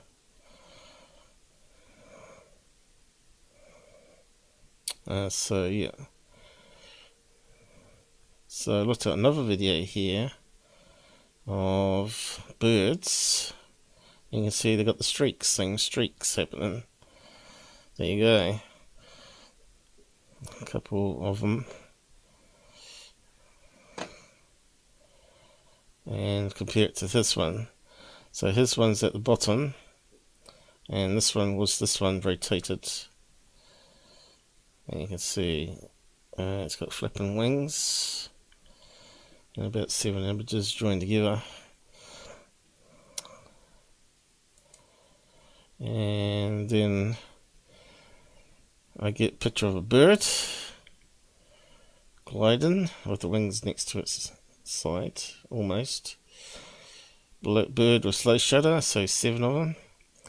And then I add motion blur to it, which you can see it looks very similar to the video. And that's artificially generating it from an image. Actual scaled photo. Bird plus rolling shutter, slow shutter motion. Simulated object with artifacts. Looks very similar to his one. There's that one. And so it's busted.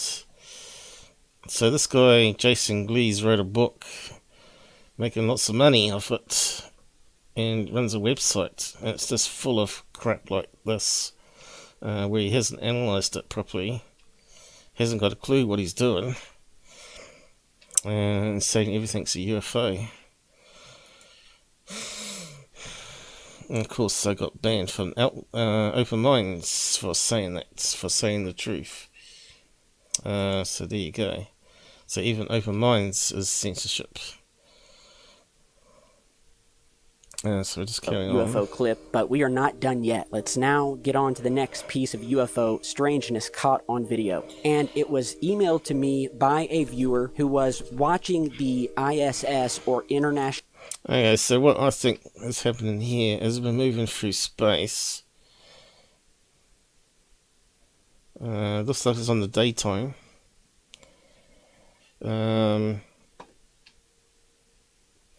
These objects in distance could be satellites that are just coming into view because we're heading towards them. And of course they're spinning as well, so some of them spin and they catch the light and then don't catch the light, so that's why they disappear, because there's no light coming back at the camera. International Space Station's live feed. So we got the International Space Station. So it's this Cobblers again. I don't know why anyone would get excited over that. Lies. and then boom, the feed is cut, but it's never fast enough because there is a slight delay when they are cutting the feed, and you got to remember. Yeah, so all that's misinformation, lies again. Unless I wouldn't have, they wouldn't even show you that, because they could be filming that 10 minutes ahead and transmitting it to you, right? And they could just edit it completely out. Why would they take a chance of letting you see UFOs even part of it? So that's just nonsense. The whole idea that NASA's monitoring the feed and cuts it is just garbage. And they're careful that they know where it's orbiting, not to reveal any spy satellites or military satellites. But in their orbit, they normally keep it out of the way of the International Space Station because they know they film. So, carrying on. View of the camera. So it's a very short clip, alright? You're seeing. Okay, so we've got another SDO or SOHO image of piece of debris passing close to the lens. That's what we got. Slowed down versions here, and this is some pretty crazy footage. First of all, because this person is. Okay.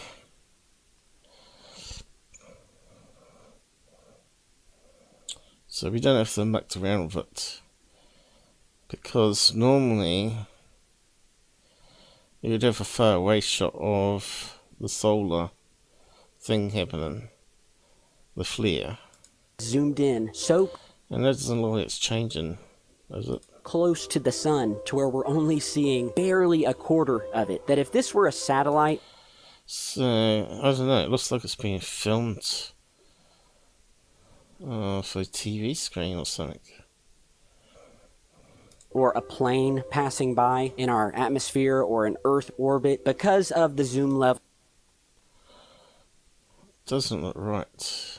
You wouldn't even see it. So a 747 jumbo jet could fly by and it would not show up on the camera because. No, it's not gonna. The camera's out in space. There's not going to be no jumbo jet passing in front. But you get micro dust, and you also get plasma gases from the sun. The telescope is looking past that plane and past any tiny. And we also do see meteorites and comets. Little satellites that are orbiting the Earth. Okay, so let's just keep on going.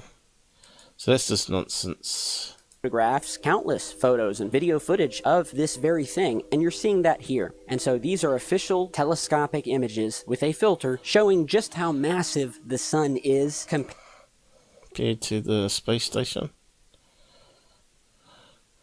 Yeah, even that's misleading though. Compared to the International Space Station, which is pretty. Okay, so that's misleading. That's not actual size. That little speck there would be the size of our planet to the sun. So even that's illusion. But it just shows you the wide angle lens on this thing, because we know that's an orbit pretty close to the planet, that it has to keep readjusting the orbit as it would go into free fall into the atmosphere, right? Giant. And so from Earth, this is what it looks like, and it has a very, very distinct shape. You can see both of the two very long rectangular solar panel arrays, and then the other various main structure in the middle. And when looking at this footage posted to Reddit, I see a triangle. Whatever this is, it's moving steady, it's captured in multiple frames as it passes by the sun and into. So it could be just a triangle shaped piece of gas or a piece of micro meteorite passing to the darkness of space. You guys tell me what you think of this. Do you think it's the International Space Station? And the fact that it looks like a triangular shaped, sort of like a vector. I don't think it was a space station, but the quality's so bad, who knows? Almost. And ironically, it's captured right as a solar flare is erupting on the sun, which is yet another rabbit hole we've gone down many times on how these UFOs fuel their ships. So tell me what you guys think. As I said earlier, these strange... Okay, what are we looking at now? Not sure. Just keep on going. Unknown objects. And I'm not saying that... Okay, so that looks like it's through the shuttle window. Or the Soho, it's been recolored. Is that scratches on a window there? It could even be NASA ones, because it could be they use slides, right? So they get scratches on it. So that there could be a piece of lint, could be a scratch, it could be a emulsion pill. But he's going to call it UFO, of course, because he's Mr. Deception. They're alien. I'm not saying they're not human, you know, but these things are out there. They've been captured in deep inner... Okay, deep space ones, obviously you have to have long exposure for that. What's he looking at here, though? Interstellar space. We've seen what appear to be... Okay, so if that's on long exposure, that could be simply a satellite passing by on a 10-second exposure, right? miles long, cigar-shaped craft. In fact, I think that's what it was. I remember this one, he did it years ago. I think it was an Iridium satellite, actually. Yeah, and you can see the different chunks in it from roll and shutter. Well, in this case, long exposure, which is like the same thing. Simulates the same thing, I should say. It sort of builds up the image of multiple images overlapping each other. So yeah. So roll and shutter is a camera artifact limitation, and this is because you leave the shutter open and the image is slowly moving across like a plane or satellite, and it forms a cylinder shape. Craft, just lingering and moving, captured on some very powerful telescopes, almost super ships, if you will, multiple miles, if not hundreds or possibly thousands of miles in length or diameter when it comes to... Okay, so that's more disinformation, misleading. NASA and their covering up of these objects. There's a number... They're not covering up. Shogun, not shotgun. Get out the shotgun. Shogun's showing up. Hello. Finally made alive. Yeah, but I'm almost getting near the end of it. Actually, I got nocturnal news to do next. So it's 11 AM in UK. You started at 9. Yeah, 8:30, I think. I had a wee bit of problem. But if you're on Discord, I did post it there, and if you're on Twitter, I did post it there. Yeah. Oh well, you missed all the good stuff. But we've got a lot more to go through here, I suppose. Number of examples I could give you, but if you want examples, just start from the first video of this channel. I'm just breaking down everything he's putting in this episode, all these different images, and making a story up. Because this is what Tyler does. And explain each of the images. So what are we looking at here? Piece of ice, is it? And watch it until the very end. You will have a new outlook on UFO footage, and you will see cases that you have never seen before on any other channel. So these things are out there. They're not... Okay, he's saying it's a reflection in the visor. I remember what it was years ago. Kind of looks like a scratch on the lens, doesn't it? So that's like a contrail of a rocket launch, doesn't it? Could it be a rocket launch he's watching?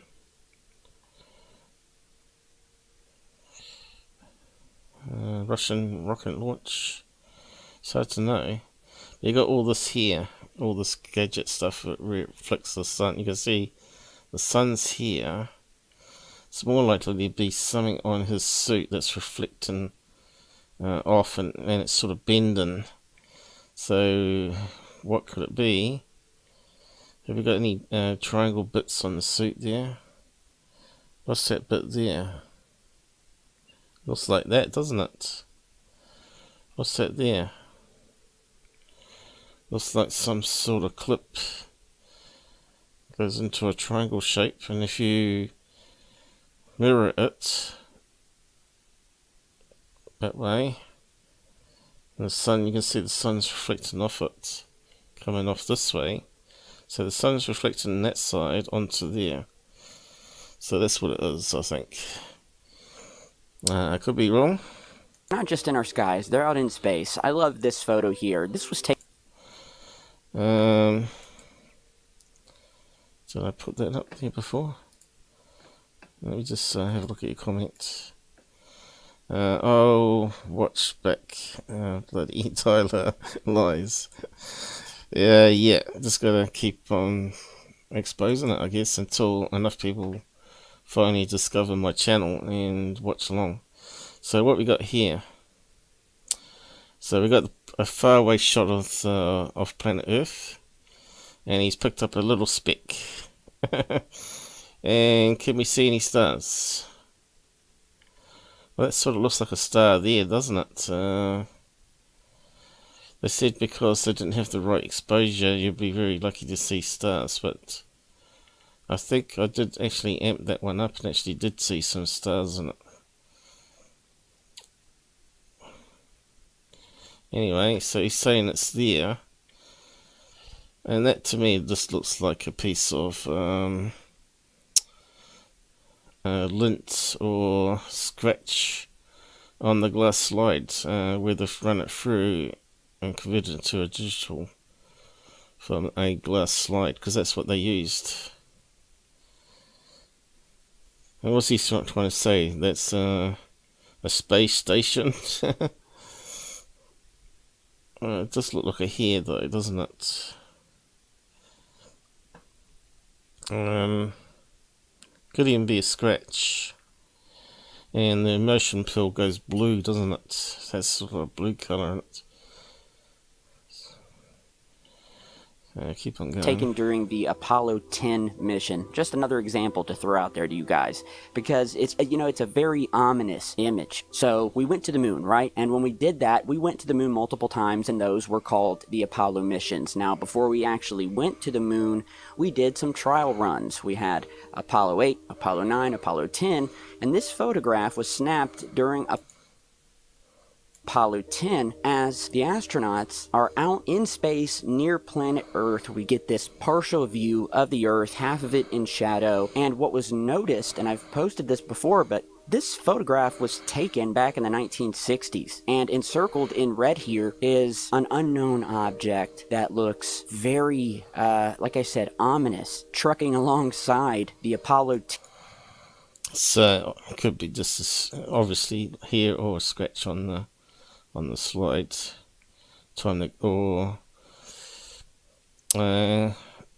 Also they had that fine dust in the air too, didn't they? Could have been some fine dust hanging in space, drifting down, that reflected back some of the light when they took it, a snapshot with the flash.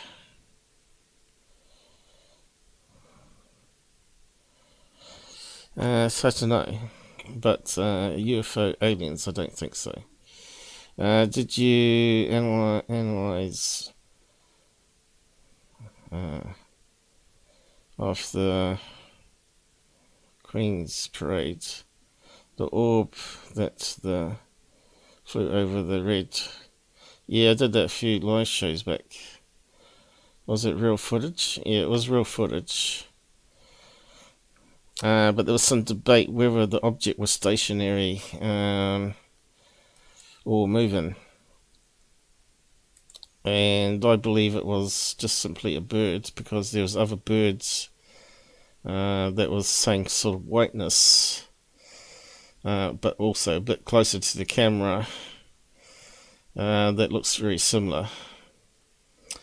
Other people were saying it was balloon, but if that's the case, that means that people that said it's actually hidden into the wind are actually wrong. I didn't bother checking on that information, but they said it was 2 to 7 knots. It was heading into the wind. So to me, that discounts a balloon. And if it was stationary balloon, it should have been on an angle all the time because of the wind current pushing it to the right. Right? And if the helicopter was moving and that object was stationary, so that means the balloon would have been tethered against any breeze, or it would have been knocked around. So I don't believe it. Birds, if you looked at birds in each of the frames, you could see that it was changing shape all the time and it looked like wings.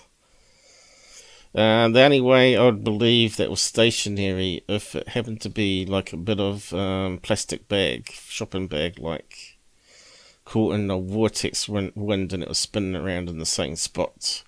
That's the only time I would believe maybe that it was stationary according to the experts using GPS data. But something's wrong there. Something's gone wrong there in their information. So yeah, so it was inconclusive, but certainly wasn't an alien craft. It was a smaller object between the helicopter and the jet stream. Because planes were going into the headwind because you wouldn't get the nice smoke trail otherwise. So it would be, if you had the wind blowing the smoke back into your face, like it wouldn't get into those nice red, black, and red, blue, and white streams that we're getting. If they were going the other way, it would have piled up. It would have got all mixed up very quickly and would not very good. So they would have to check out the weather and the speed of the weather to make sure it wasn't going too fast with the wind to do the aerial display, right? So yeah, maybe it's like the wind speed there is pretty constant, built up in the city there anyway, but so maybe that's why they do the air show there all the time.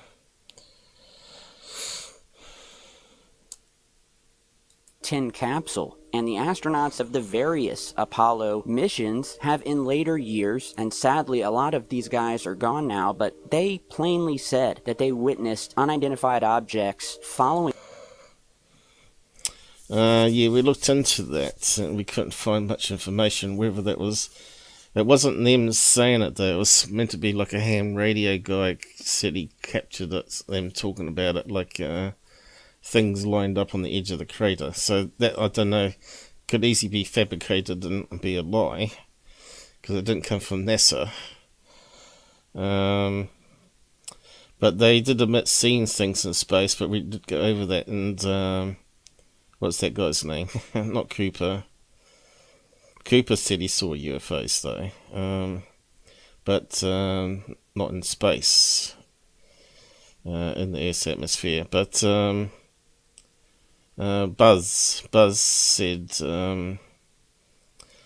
that there was an unknown object behind them, and it turned out to be part of the module that had been released, according to NASA, because they would checked it out, of course. But yeah, that was in a couple of live shows where I showed, where he posted on Reddit the information. Okay, what footage, if any, have you declared UFO? Well, if you watch my intro, there's two. There's two from two videos that, in my opinion, are legit. So the UFO you see on the intro is legit, but the guy is a debunker and he won't release it, the video publicly. 4K video. He released a sub-quality one to a few researchers, but said you can't make it public. He said you can make these 2 frames public, which would, from 20-second video, but only 4 seconds of it was any good, because time he got it in shot and stabilized enough. But anyway, sort of thing, Mick West would probably have trouble debunking it if he did get his hands on it, as I pointed out to him on Twitter yesterday. I said, because you haven't seen the real footage, yeah, and of course your belief system. I said, won't you tag along, see if you could tag along with Joss Gates when he does a paranormal investigation, or what's the other guy I said would be good? Ben Hansen. He caught the best full-blown apparition of a ghost walking through a house. And if he doesn't believe him, being an ex-FBI, then I don't know. Them when they were in. Okay, so this is probably a spinning bit of ice. You can see how it sort of flickered. Earth orbit, and when they were on their way to the moon, while they were on the moon, and on their way back home to planet Earth. Likewise, I've done many videos about this you'll find on this channel, going deep into the NASA Apollo transcripts, where pieces are missing or redacted, showing clear evidence that these astronauts had witnessed and radioed back to Houston that they were witnessing unknown objects. And at that time, what they would say over the radio, they would use the term bogey. You know, we have a bogey outside of the window. Or they... Yeah, because it was a time of the Cold War when they were worried about the Russians also trying to interfere with the mission to make it not successful, right? They knew the Russians were in space because they had put the Sputnik out there. In some ways they were ahead of the Americans, but they fell behind trying to get someone on the moon. They would also use a term called Santa Claus, and that is another code word. I think that was explained because it was around about Christmas time, wasn't it? Who was that? Buzz explained why he used the term Santa Claus. I think it was a bit of an ongoing joke or something, he said. Don't quote me on that. I'm just going by memory. We've done, I think I did a whole video about, so you may want to go to the channel and search the term Santa Claus to learn more about that code name, but just... Yeah, as long as you don't find any scam sites or watch his deviant videos. Looking at this image from Apollo 10 and increasing the contrast the best I could, zooming in, this looks like if there were, if my mind could picture some sort of crazy abstract version of what an alien craft would look like from a civilization millions of years ahead of ours, So he's got good imagination. Good on you, Tyler. We're only after facts and actual proof that it is alien technology. At least he hasn't done. Every time. At least he hasn't done black and white satellite this time. A UFO would appear to them, redacting and suppressing events. So I talked about this one a few live streams back as well. That was where they were going to crash. Can't remember what it was now. Some debris on the moon. And they're going to measure the vibrations. Remember that? And that was just a painted on target area. Okay. We looked at the various new images of the location. And there was nothing there. They just enhanced it. That's it, the crater. It's actually a crater. Anyway. That's Tyler done with again. Total garbage. No aliens or UFOs in it whatsoever. Just total lies. Damn shame.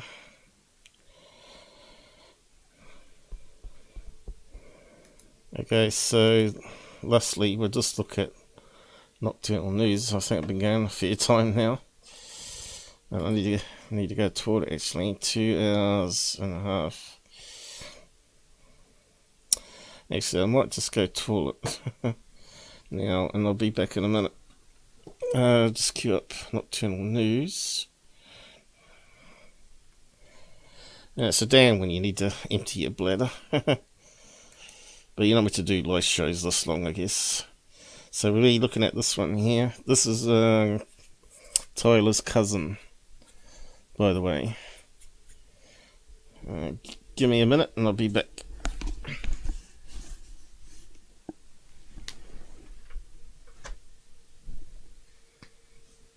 If I can get back to work. Oh. Creaky bones.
You reckon?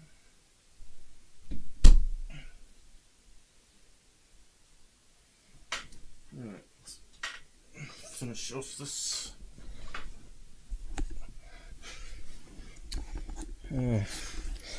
So we only had blue chicken shot tonight and Shogun.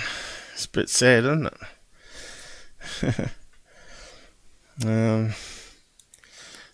I suppose I better get seated a bit better. We'll have a look. Yeah, my Mick West makes me laugh. Red Sea attempts to debunk. Yeah, he's got to solve everyone instead of leaving it open. But yeah, it's hard to know, you know, with the Nimitz one, what we're seeing. He's saying it's a plane. Hang on, I've got some bad lung infection again. Because I went out in the cold air in the hall.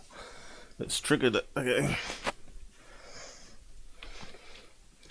I don't know if it's to do with COVID or anything. I need to rotate that around too. That's better.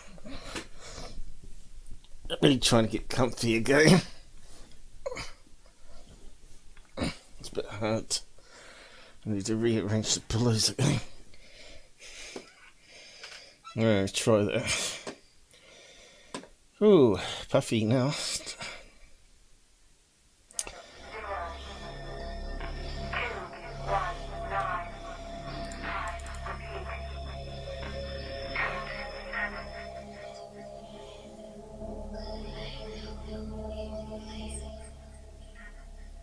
And a strange opening. So what's he going to tell us? Subscribe. Alright, the NASA Soho satellite. Yeah, so straight away I look at this one and I think, yeah, I don't think I've ever seen that unless it's been edited. I've had a look at quite a lot of Soho SDO, or whatever it's called, images. That almost looks like a party balloon with a rope pasting on the Soho image, mixing it together, doesn't it? It's been monitoring the sun, I think, for about 25 years now. And you can see this thing coming here, which looks really abnormal. The first problem I have with the video is that annoying subscribe button, so we're going to get rid of that right now. Okay, moving forward, okay, we see this UFO. It appears to be refueling from the sun's energy. Now, you guys... Okay, so this looks more like an emanation than from the Soho. Or this here. I mean, because it's time-lapsed as well. This looks like it's in real remember time. that See, that looks almost in real I guess time. I'll say it's viral, but popular UFO video. Oh, and it's someone's had to play with After Effects here. Is my gut feeling on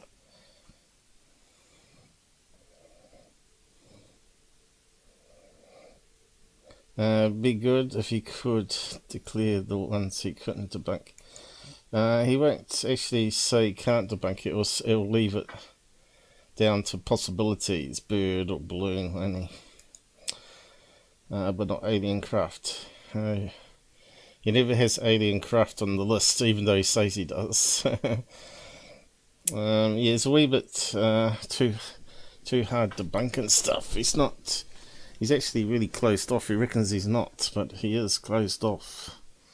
Until he has the experience. He needs to really have a paranormal experience, and then he can then see, because paranormal is more able to be noticed than anything else is, because that's more common. But I think it's related also to UFOs.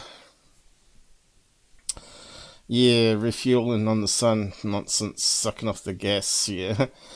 What's 2,000 degrees Celsius outside? Yes, great. Video, you know, that circulated the UFO community for the better part of a decade of a UFO refueling from the sun, and this is the best example I've seen since then. Okay, that's, you know, one thing I want to say. Okay, so I think it's a static image here, and this is added on top. Now see that there? I've seen that many times. That's a piece of lint that floats in front of the sensor or the lens system. Apparently it got in there by mistake, even though they wear these white overalls. And a lot of people called that mothership and everything, but it's a piece of lint. It's very close to the sensor. It's not actually close to the sun. Another problem I have with the video, again, the original uploader did not leave the NASA link. Now, apparently, it was which is a red flag, isn't it?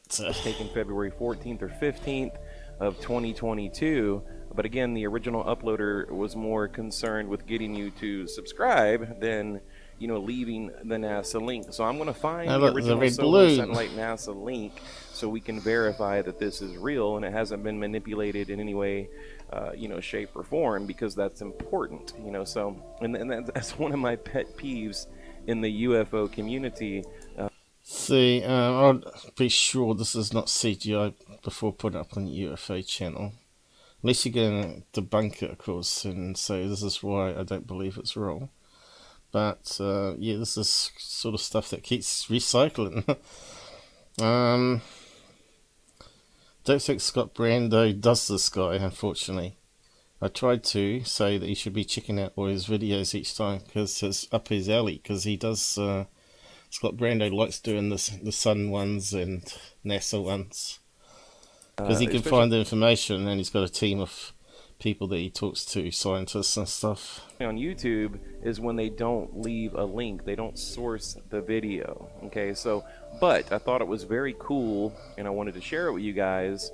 And again, I'll do my best to find the original NASA link. So, it's clearly a UFO. I don't think this is a gas cloud or anything, you know, coming off the surface of the sun that's, you know, just making it appear to be a UFO or a craft or an object. You know, if this is real, I think this is very compelling, right? Very convincing, and there's definitely... So he thinks this piece of lint here on this one is a real craft, and so it's just emanated some gas going towards it. Something there.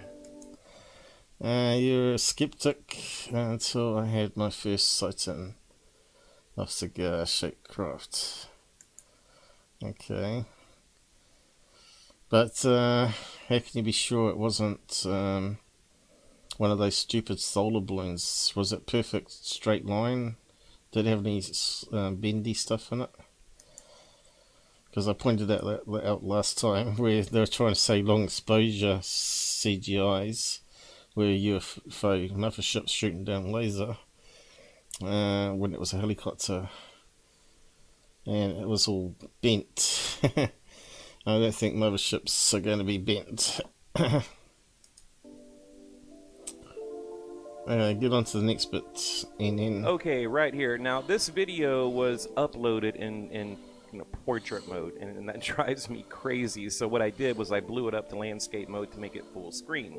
Now, I don't think this is a satellite. I don't think it's anything. Okay, I think this is going to be a passenger jet passing the moon or the sun. I'm not too sure here. Is it the moon, I think? Because he showed like a crater before. Natural, whatever. Okay, it kind of looks like a plane shape to me. So it has, looks like it's got wings and a tail fin and that blob. I'll just play it frame by frame here. It looks triangle shape.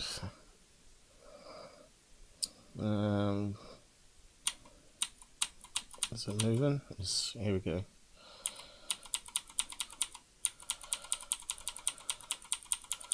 Okay, it looks like a passenger jet to me, really blurred and out of focus. And as it comes out into space, it may even have a contrail. And that's what we're getting now. We're starting to see the contrail of the moonlight. Bringing it out, because you can see it's a lighter colour than the moon itself, or the sun, either one.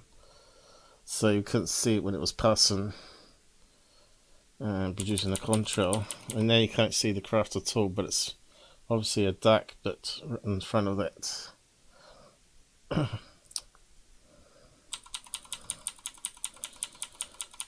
So it's probably at 26 to 38,000 feet probably. Alright, so the plane's now being lit. And of course it's so far away, I don't think you'll see any lights on it. This little blip that looks like a UFO, and I try to zoom into it the best I can. I know you guys don't see all the video magic that goes on, but we'll try to zoom in right there. It almost looks like I don't know, like a circular disc or something. Nah, it definitely looked like a triangle. And I did my best, because that was just a split-second clip, like one little frame of the video. I saw that UFO. Yeah. Oh, right there, very quick. I found this on, of all places, Twitter, and it was just an amateur astronomer, using a telescope, and they captured it looks like something it too. really cool. But I don't. So it's the moon, isn't it?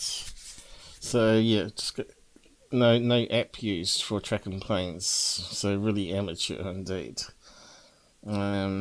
So we know that's a plane. I don't think it's a satellite. I don't think it's anything natural. No, it can't be a satellite because they don't leave contrails. Orbiting the moon. I think this is some type of UFO or some type of unknown craft would be the right way. So he's to, just like Tyler. Describe it. Clueless. No education on this stuff. And he's just set to make money. Of course, he got his 5,000 or 2,000 boosts from Tyler. And once you get up to there, you get hundreds of views, right? And more than 10 likes like I get. Where's the sub count? There you go, over 5,000 now. So once you get to the 5,000, Google eases off a wee bit and starts promoting some more of your stuff. And you start to get the odd sub automatically. Even if you don't upload stuff from there onwards, it just keeps on growing. What's really near to me? I could see the fact that it was cylinder, right? No wings, less than half a mile from me. Thought it was a missile. Did you watch my other stuff on JBL blimps? Because that sounds like a JBL blimp that you saw. It was declassified, but they were launching these since the early 50s. These great big huge blimps. Not the early ones though, but they did make one that was 5 stories high for NASA. And it was a shape of a V craft, and he thinks that maybe the Phoenix Lights was one of these that actually had trouble coming down to view of the city, because there was 2 events that happened that night, and they reckon they go hypersonic speed once they get up to the 100,000 feet, which is at the edge of space, right? And they can use it for a surveillance platform. It's on a series. I don't know if you ever heard of it. I was watching it last night actually. What was it called? I posted it on my Twitter feed. You should really join my Twitter. I do post a lot of other stuff there that I don't always talk about in live shows. Black Files Declassified. And it's this ex-military guy. I'm not sure if he was CI or CI or something like that.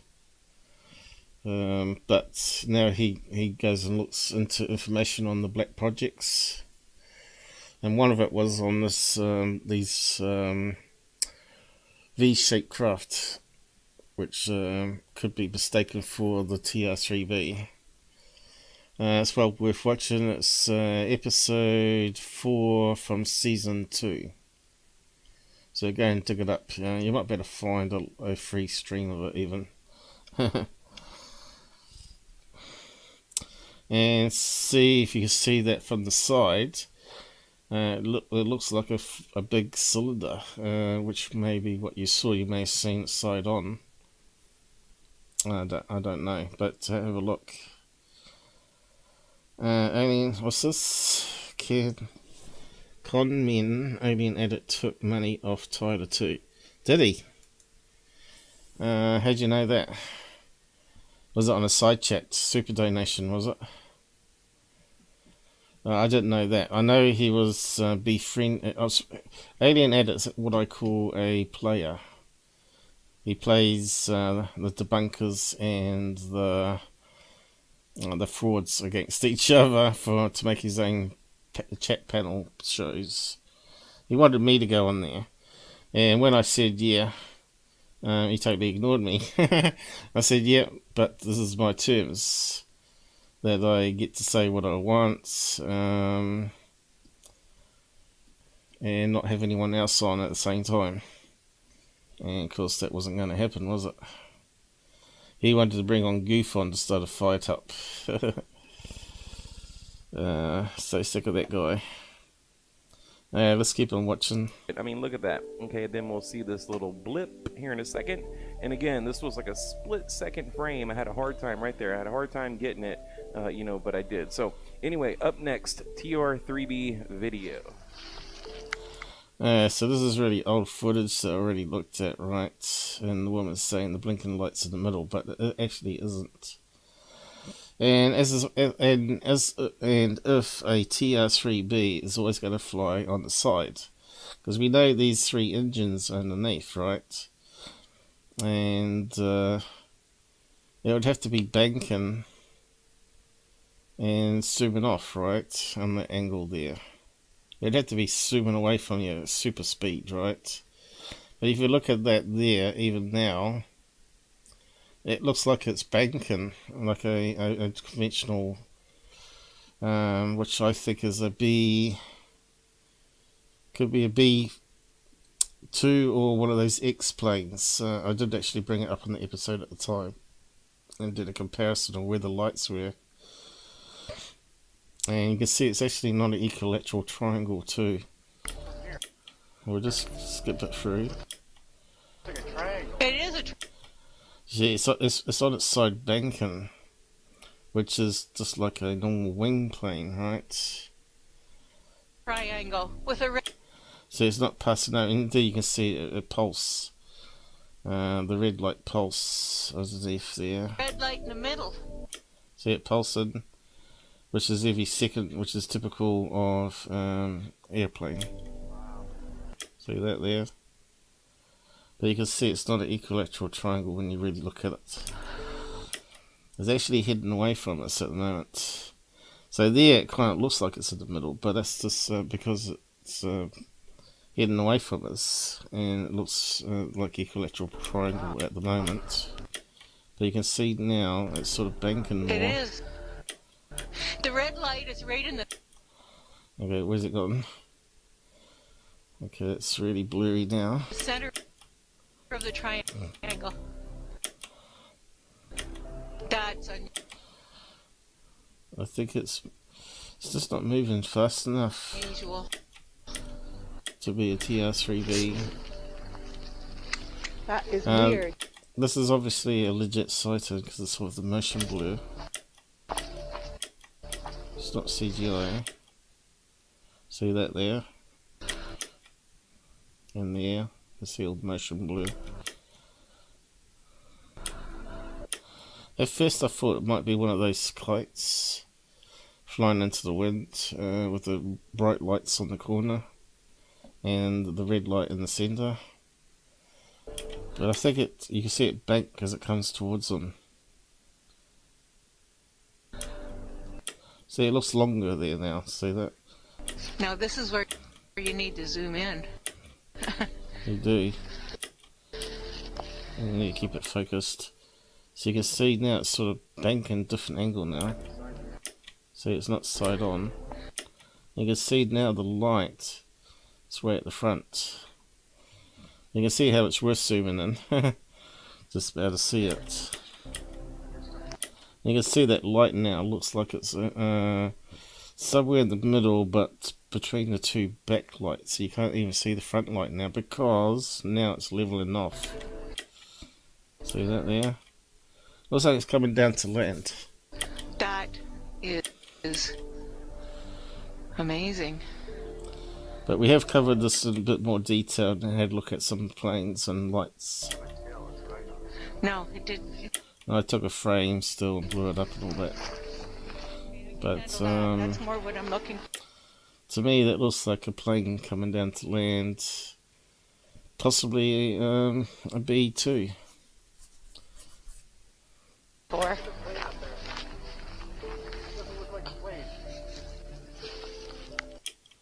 See, there we go, got it again. Looks like it's repeating. You can see it does look like longer on the front there. It's got some motion to it.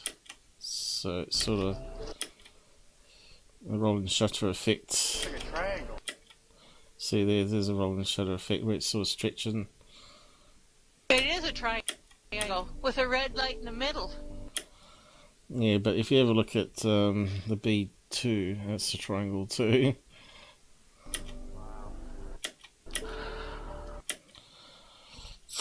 So that looks like it's banking, turning all the time.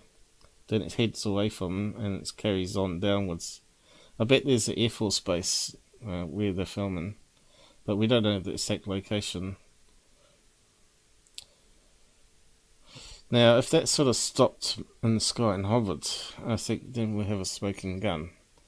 Because the aerofoil needs to have air going underneath it, right, to keep the lift. But that's always moving. And if it sort of flipped up so the lights were underneath, so you could see it sideways and turn into a straight line, then I'd believe that was a triangle UFO. It is. The red. But I can't rule out that being one of these damn kites though. You can get these RC kites that look just like that too, with the LEDs on it. Anyway, we'll just move on. Okay, we debunk that one too. His shows rubber, she's always drunk. Alien addict, is he really always drunk? I thought he was sober.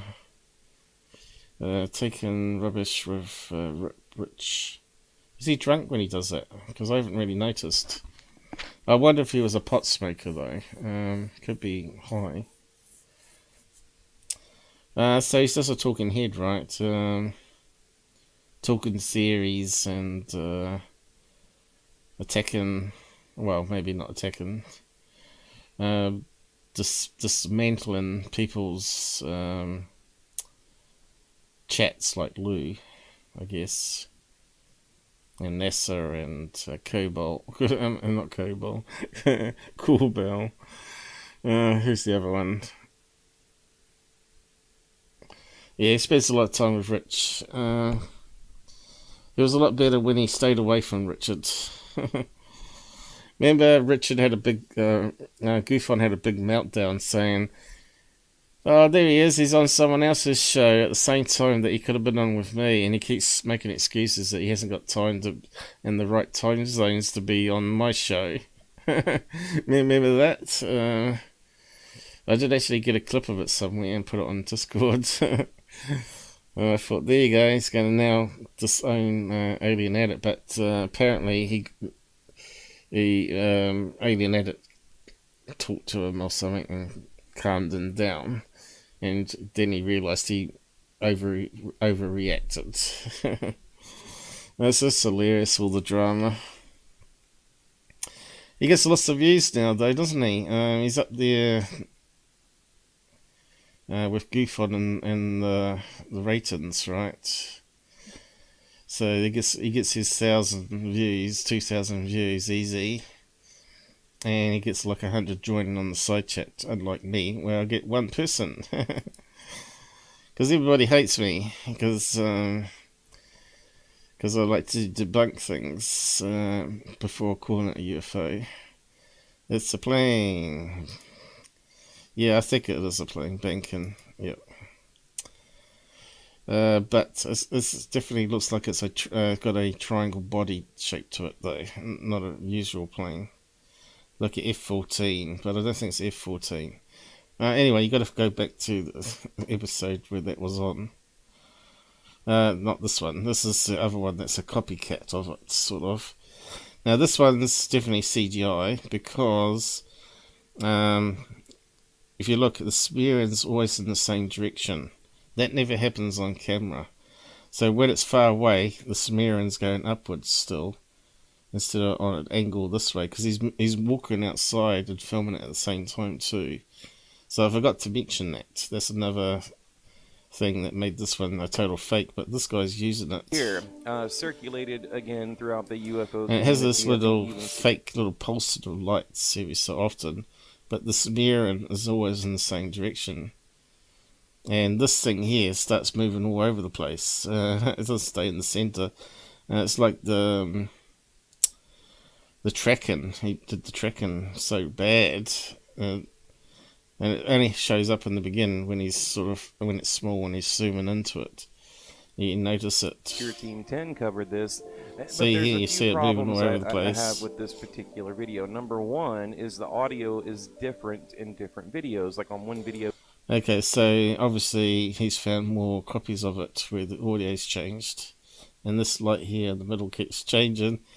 And these just keep pulsing, and they've got the smear in the same direction. So you hear crickets. On the next video, you hear... People said it's a really good CGI if it's fake. I'll tell you, some people haven't got a clue. Dogs barking, or you might hear cars passing by, so it's been manipulated. And it just looks a little bit off to me, like something isn't right. I mean, it's very... Yeah, that little light in the middle is a good well clue. done, well made, but I'm not convinced, so I wanted to bring it to you guys. Again... Triangle craft don't fly on the side like that. If that was on the side like that with the engines blazing like this, that would be zooming away from us, like in Star Trek where you're going into light speed, right? It would be level because they used to call it a space platform. Remember? That's the fact it's this, but I think that's just disinformation. I think it's a cover up with the stealth planes they're working on. Because people saw them and filmed them. So you can tell me what you think. If it is real, it's, again, probably the best and most convincing TR3B footage out there, but I'm just not sold. See, he's saying the same as the other idiots. It's not, because your smear is still going in the same direction on this one, you know, so I wanted to... And you wouldn't get it on all the lights either, the smears, so it doesn't always happen that way. You can see this is on an angle, but these are not on an angle, they're all the same shape. See how it's got it on the side? Bring it to you and get your opinions down in the comments. So, look, I'm going to leave it here. I'm going to leave it with this Mars anomaly that I found. Okay, so he took 500 off Tyler to start debunking his videos. Where'd you hear that from? Alien Edit you're talking about, is it? Because that was Lions Ground that took 500 a month from Tyler. He took $4,000 from Tyler.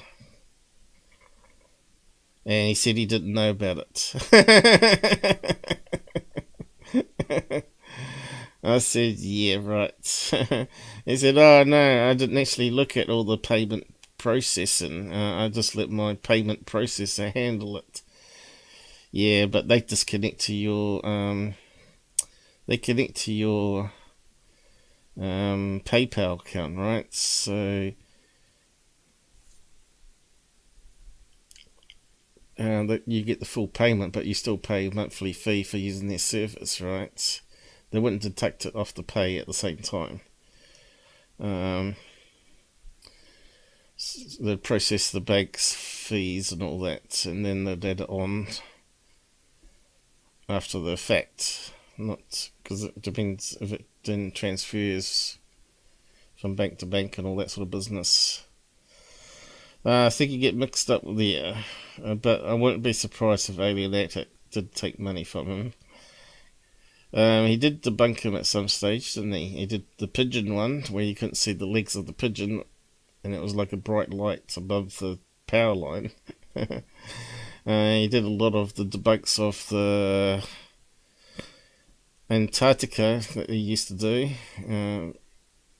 You know, like UFOs under the ice, when it turned out to be just the edge of an ice lake, which happened to be nice semicircle.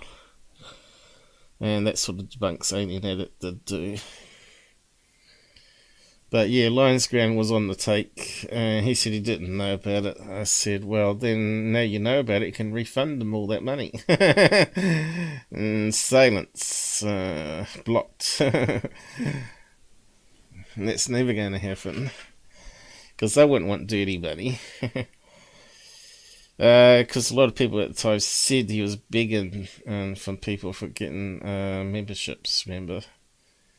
That's why he's rebranded his channel, because it's got such a bad rap. But I don't mind Lions Ground. At least I always look at things the greater good. Now he's debunking stuff and exposing things, so he's working for the greater good, even if he was on the take. It's like a dirty cop, I guess. They do good work, but they also on the take for drug money or whatever. There's bound to be always someone like that around.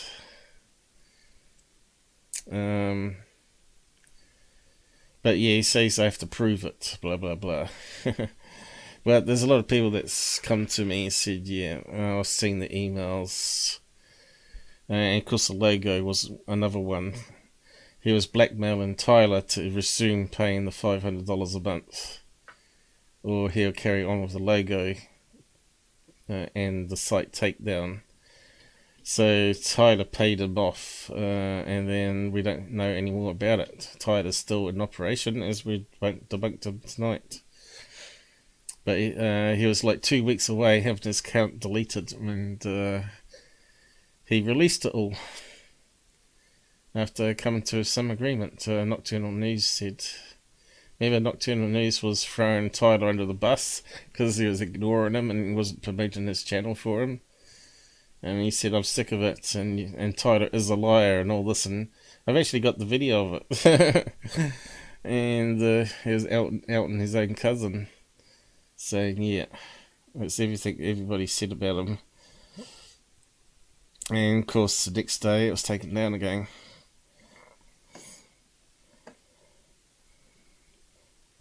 So you're saying Alien Attic made a video admitting to it, or are you saying Lions Ground made a video admitting to it? Because Lions Ground did say he tried to get bribed by Tyler and just put up one of the payments, one of many of the payments he got. Seen a video of him apologising to the listeners. But who? Ollie, Alien Attic, or Lions Ground? Because I haven't seen that. I must have missed it. Can you dig it up? Are you on Discord? Send it to me. Or post it in the side now if you got it. And just cue it to the point where he's apologising for taking money. Because I can't watch everything. And I can't keep an eye on all these frauds. I hope other people do. And report back.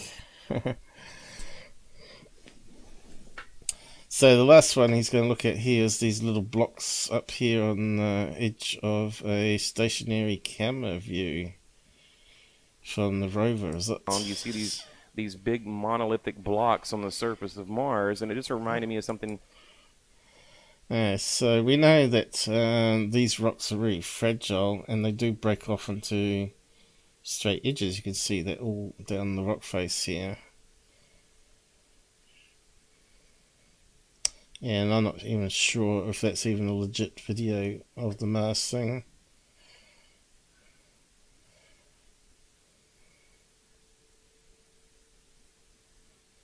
Kind of looks like this edge here, but that's sticking out more, so it's casting a shadow onto the next one. So it looks like a block.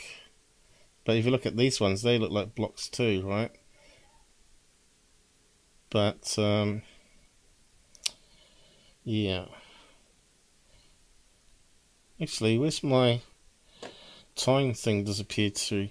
So, like I said, I had a big outage, and lots of my things that should have loaded up have vanished. I used to have the time down here so I could keep it on the time. Looks like I might have to go now, actually, because it'd be nice if I want to take the dog out. Not really, but looks like it might be. What's the time? Oh yeah, it's way overdue. So yeah, you can see here the light and dark thing. It kind of looks like blocks there too, but it's not. It's actually the shadows casted this way by the looks of it. It's creating an effect where it looks like a block, where bits are falling off. Yeah, I'll just wrap it up now. Yes, I mean, I made a video listening to it. Okay, well, get that to me next time and we'll put it up. I made a video to you or to everybody. Okay. Looks like they're all on the take. I'm the only one that's not on the take. That's why, well, I think even Goofon's on the take. I think those people that are donating to him are being paid off by someone to try and keep him happy. Because people, I don't know, the people that follow me generally don't have any money. and don't have enough left to support me, especially after all the COVID and all the other stuff that was going on. But that's alright. Hasn't stopped me producing from day one, has it? I funded it out of my pocket from day one. So I think there's going to be newer images of that one there, off the rover, which will debunk that one being blocks. So just shadow play, I think. Things sticking in and out, and just the right level of sun coming down, casting the right shadow to make it look like blocks. It's that type of stuff, yeah, that's like volcanic rock. It chips, forms these sharp edges. Anyway, better go now. We got to the end anyway. That was the last thing for tonight.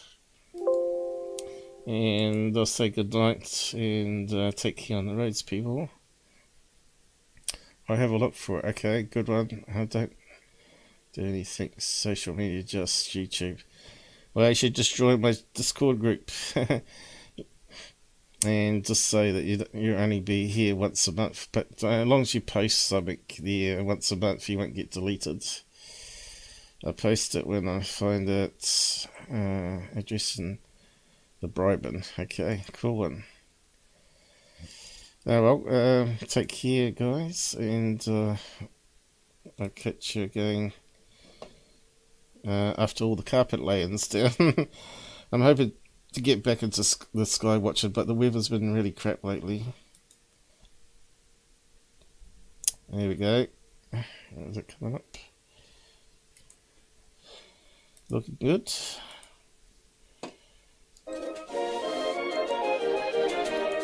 Give it a couple of hours to process. It may glitch otherwise when you're playing it. Google's been really slow lately.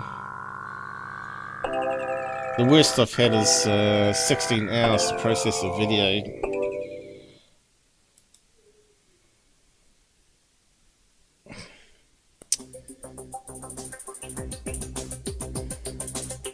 Good night. I'll just cut it off quick here.